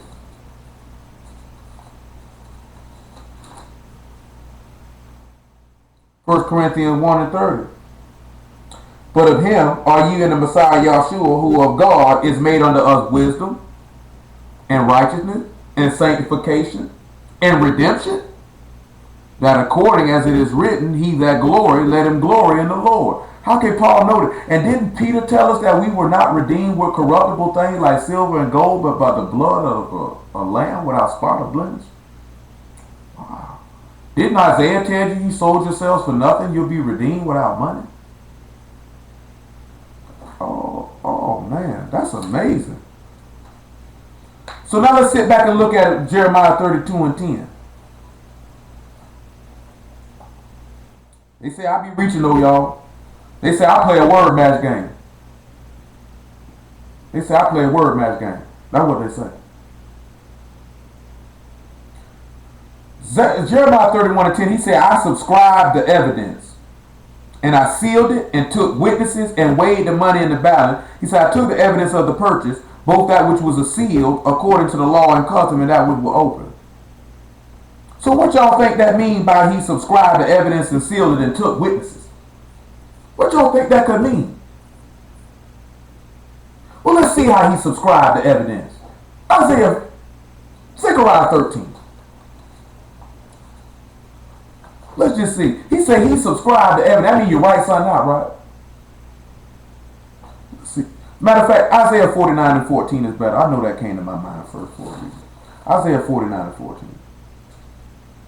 Y'all should remember this when we looked at the engraven stones with the with the priest in Exodus 28.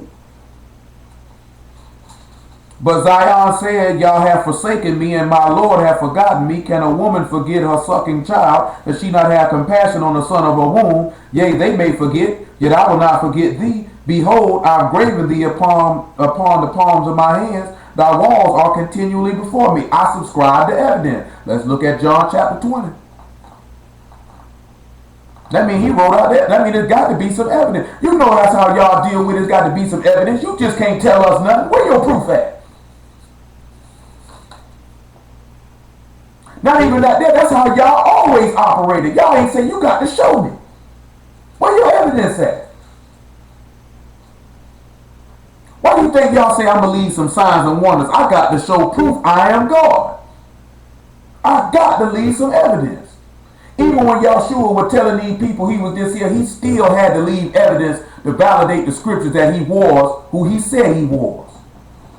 Why do you think he kept telling them, don't believe, if you don't believe me for my words, believe me for the word's sake, believe me for the evidence. Look at the evidence. How do people get convicted when a crime comes? Evidence. John chapter 20. Which one we want here? Verse 19. The same day at evening, being the first day of the week, when the doors were shut, where the disciples were assembled for fear of the Jews, came Yahshua and stood in the midst and saith unto them, peace be unto you. And when he had so said, he showed unto them his hands and his side. And then were the disciples glad when they saw the Lord. He subscribed the evidence. He showed it to them. So what you think that means when he say he sealed it and he took witnesses? When we also come back to Jeremiah 32, we also look in verse 14, right? And one day we'll come back to this Jeremiah 32 and really go in hard, because there's some other stuff in here and we don't have time to look at all of it. But when we look in Jeremiah 32 verse 14, this man said, take these evidence, the evidence of the purchase, both which is sealed and the evidence which is open, and put them in an earthen vessel that may continue many days. Why would he say this? Who are these witnesses that he took after he subscribed to evidence? What did it mean, take some witnesses? There you go. Let's look and see. 1 Corinthians chapter 15 verse 1.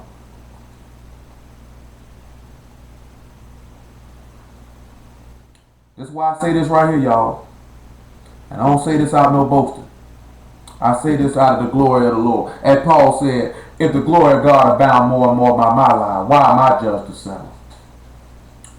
You know what I'm talking about? I tell it like this here. I say it like this here, man. Boy, by the grace of Yahshua, I'm nice with this. A lot of these niggas who talk that trash is not going to come holler at me, though.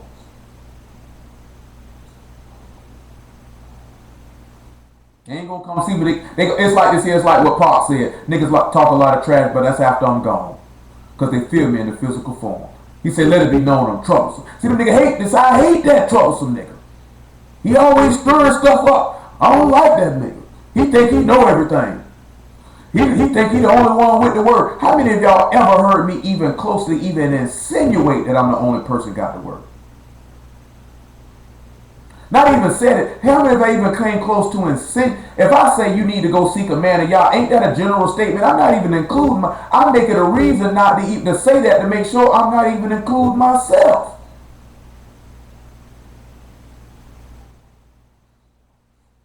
They let you're here. These niggas crazy, man. But let the Lord do as he see fit. Moreover, brethren, I declare unto you the gospel which I preached unto you, which also you have received wherein ye stand, but which also ye are saved, if you keep in memory what I preached unto you, unless you believe in vain. For I delivered unto you first of all that which I also received, how that the Messiah died for our sins according to the Scriptures, and that he was buried, and that he rose again the third day according to the Scripture. He was seen of Cephas, then of the 12. Hold on, y'all. Then he was seen of the 12. And after that he was seen above 500 brethren at once, of whom the greater part remain unto the present, but some are fallen asleep. And after that he was seen of James, then of all the apostles, and last of all he was seen of me, also as one born out of due time. And we know that Peter said in Acts chapter 10 that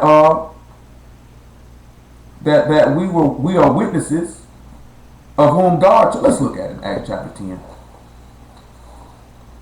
Because this man say, subscribe to evidence and show it to the witnesses. And Peter did let that be known. Like, we seen that, homeboy. Oh, man, I'll thank the Lord. Something else coming to mind. We'll look at 2 Peter chapter 1 also. Acts chapter 10, verse 39. Make it 37. Make it 36.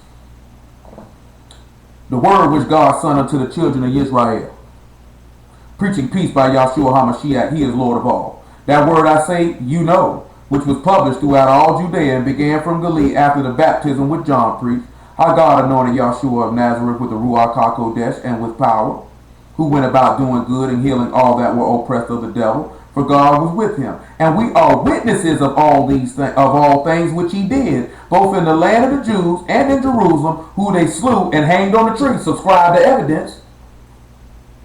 Him God raised up the third day and showed him openly, not to all the people, but unto witnesses chosen before of God, even to us, who did eat and drink with him after he rose from the dead. And he commanded us to preach unto the people and to testify that it is he which was ordained of God to be judge of the quick of the dead. So take this evidence of the purchase which is sealed and put it in an earthen vessel. What is that sealing of the evidence that is sealed? Exactly. Paul told you that in Ephesians chapter 1. When you are sealed with the Ruach HaKodesh, the spirit of promise. And then if you've been sealed with the spirit of promise, then you will show the evidence, because you will bear fruits of the spirit, because the fruits of the spirit will be evidence that you had it. You know what I'm talking about? Joy, faith, peace, long suffering, mercy, compassion, self-control. You know what I'm talking about? Love for God. No committing sin. That's the evidence. This man just sat back and told you, take the evidence of the purchase, both which is sealed and the evidence which is open. So what is this evidence which is sealed and then the evidence which is open? Exactly, that's the testimony of the Lord. Because when he was walking out in the flesh, remember what we read in John 7 about 2 weeks ago? We don't do nothing in secret, we do it in the open. Everything he did when he walked in the flesh, that was in the open. But the thing that was sealed was the whole book was about him. Remember what we read in Revelation chapter 5 when he said the book was sealed and there was no man? He said, weep not, for the Lion of the tribe of Judah has prevailed to unseal the book. Why do you think he told Daniel, seal up the book? It's for a time appointed. He told him, close that thing up, man. It ain't time for them to know the whole book about my son. Close that up.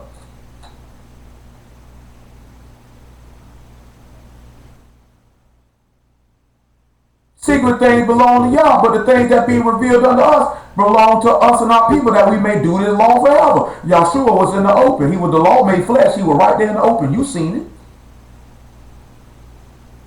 But the book being about him, that was sealed to the time appointed. Then he took that was sealed and he made it open and he put it in earthen vessels. He gave it to his apostles. Oh, but why these niggas don't know that? 2 Peter chapter 1. These niggas playing.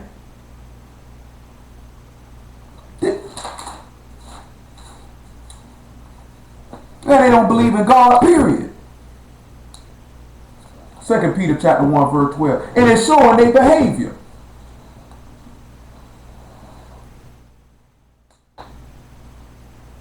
Wherefore I will not be negligent to put you always in remembrance of these things, though you know them, and be established in the present truth. Yeah, I think it meet as long as I'm in this tabernacle, in this earthen vessel, to stir you up by putting you in remembrance, knowing that shortly I must put off this my tabernacle, even as the Lord Yahshua the Messiah has showed me. Moreover, I will endeavor that you may be able after my decease to have these things always in remembrance. For we have not followed cunningly devised fables, when we made known unto you the power and coming of our Lord Yahshua the Messiah, but we were eyewitnesses of his majesty. Let's look at 2 Corinthians chapter 5. Because I wouldn't know. You know, we word matching, y'all. We just word matching. It's 2 Corinthians chapter 4 that I want actually. 2 Corinthians chapter 4 and verse 3. We know we just word matching. You know, that's all I be doing. I'm just word. I'm reaching, I'm stretching the word to get it to fit what I want it to fit. You know what I'm saying? Because this my doctrine. This my doctrine. You know, I'm coming up with this stuff on my own because, see, I got a new doctrine. What I'm preaching actually glorify me, and they get me a whole lot of members and they give me all their money. You know what I'm saying? And I'm just riding big and fat and in Bentleys and stuff. I got all types of just, you know, we just living large. You know, we eat filet mignon every day.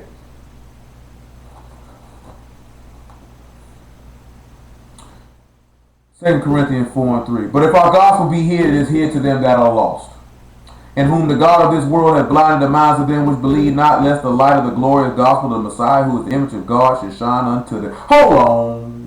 So we were talking about it earlier. Thank the Lord he brought it to mind. You got niggas right here talking about God is not a man. He's a spirit. He's not a man. Let's see how dumb they is before we actually look at what we came here to look at. John chapter 4. I'm going to show you why these dumb niggas say that. John chapter 4. Verse 23. 24. We get straight to the point. God is a spirit. They that worship him must worship him in spirit and in truth. See, they see right there, see, he's not a man, he's a spirit. But then let's look at John chapter 14 and let's look what the Lord said. I had to mention this here because Denzel said he got sides with somebody on this hill. And since he mentioned it, I got to go ahead and do it. Verse 7 of John chapter 14. If you had known me, you should have known my Father also. If a man's a father, what would that make him? That would make him masculine or a man. And from henceforth ye know him and have seen him. Philip, see her, he called him, he used the pronoun. Philip saith unto him, Lord, show us the Father, and it sufficeth. Yahshua said unto him, have I been so long time with you, and yet thou hast not known me, Philip? He that hath seen me hath seen the Father. How say thou, show us the Father? Believe thou not that I am in the Father, and the Father in me? The words that I speak unto you, I speak not of myself, but the Father that dwell in me, he, there go that pronoun, do the works. Believe me that I'm in the Father, and the Father in me, or else believe me for my very work's sake. Believe me for the evidence. You know how else Yahshua left evidence of the redemption and the purchase? I'm going to show you that in a minute too. I can't leave here without that. Let us sit back and let's look at Hebrews 1:1. I can't leave without showing you that there. Thank the Lord for the word. Hallelujah for Yahshua for understanding. I thank the Lord for the word. We looked at a lot of stuff tonight, didn't we? Thank you. Hebrews 1:1. God, who at sundry times and diverse manners spake unto us, spake in time past unto the fathers by the prophets, having in last days spoken unto us by his Son. So if a man he got to be his son, he used a pronoun again. Or this might be an adverb, I should say. I don't know, man. I don't know what's wrong with him. The nigga's about 10 neurons short of a brain. Whom he have appointed heir of all things, by whom also he made the worlds, who being the brightness of his glory and the express image of his person, upholding all things the word of his power, when he had by himself purged our sins and sat down on the right hand of majesty on high. And he calls Yah a king, which would make him a man. The name Israel itself is masculine. How can you have a son and not be a man? We didn't read, I referenced Revelation 21 3 times and we didn't read. He said, he that overcometh, I shall be his father, and he shall be my son. Sound like y'all would be, of course we know he's not a man. He didn't tell me, well, he's a man, does he have a penis and testicles? Stop being stupid. Somebody really said that, little muffin. I wish that nobody didn't really say that, but somebody really said that. Back to 2 Corinthians chapter 4. That's so y'all notice here, they look like, well, it said wisdom is a woman. But we just read that the book said that Yahshua was made under his wisdom, and then we know that Yahshua is male and female, and he called their name Adam in the day that they were made. So it still was a man.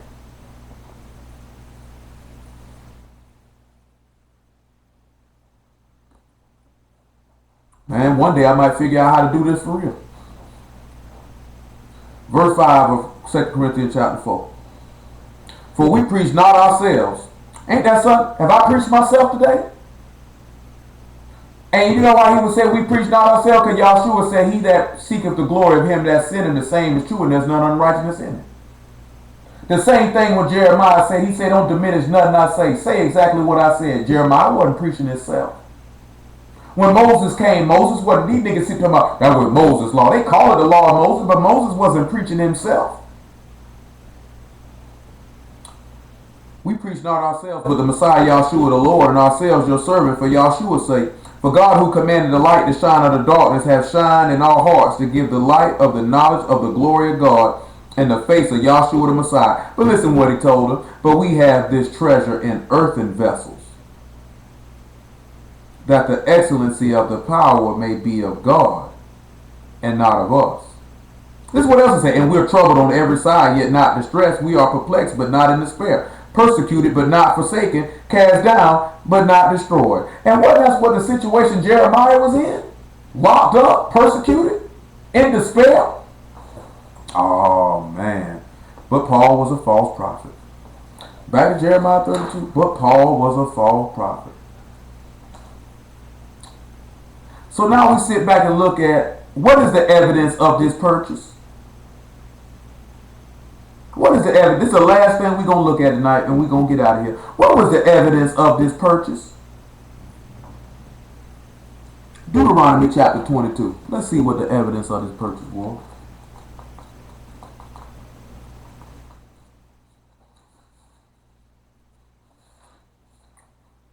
Deuteronomy 22 verse 13. If any man take a wife and go in unto her and hate her, and give occasions of speech against her, bring up an evil name upon her, and say, I took this woman, when I came to her, I found her not a maid. Then shall the father of the damsel and her mother take and bring the tokens of the damsel's virginity unto the elders of the city in the gate. And the damsel's father shall say unto the elders, I gave my daughter unto this man to wife, and he hate her. And lo, he hath given occasions of speech against her, saying, I found not thy daughter a maid. Yet these are the tokens of my daughter's virginity, and they shall spread the cloth before the elders of the city. So when we sit back and we look in Jeremiah chapter 32 about the evidence of the purchase, when they found that cloth in his grave in John chapter 20, I guarantee you had some blood on it. There go the tokens of virginity again, which shows the right of redemption was his to redeem his brother who was a bondman, and you were a bondman because of sin. And he redeemed you from sin that you might live, because he got to have evidence of the purchase. Now, ain't that something that Yahshua would leave some evidence of him purchasing us? Because remember how we read on Wednesday, you're not your own, you were bought with a price. Oh, man.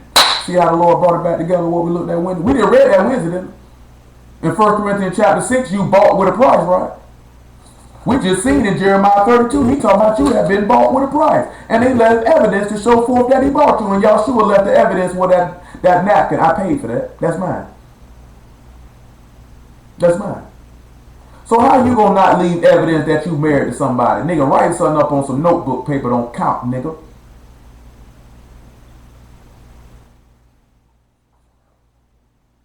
Niggas ought to be jack slap for living. Come on back around here for John chapter 5 verse 39. But thank the Lord for the word. You know what I'm saying? Hallelujah for Yahshua. Why see what I just thank the Lord. Why of all the congregations in the world, why of all the people in the world, he chose to visit us with a word? But these niggas always screaming about they study. Search the scriptures, for in them you think you have eternal life, and they are they which testify of me. And you will not come to me that you might have life. I receive not honor from men, but I know you, that you have not the love of God in you.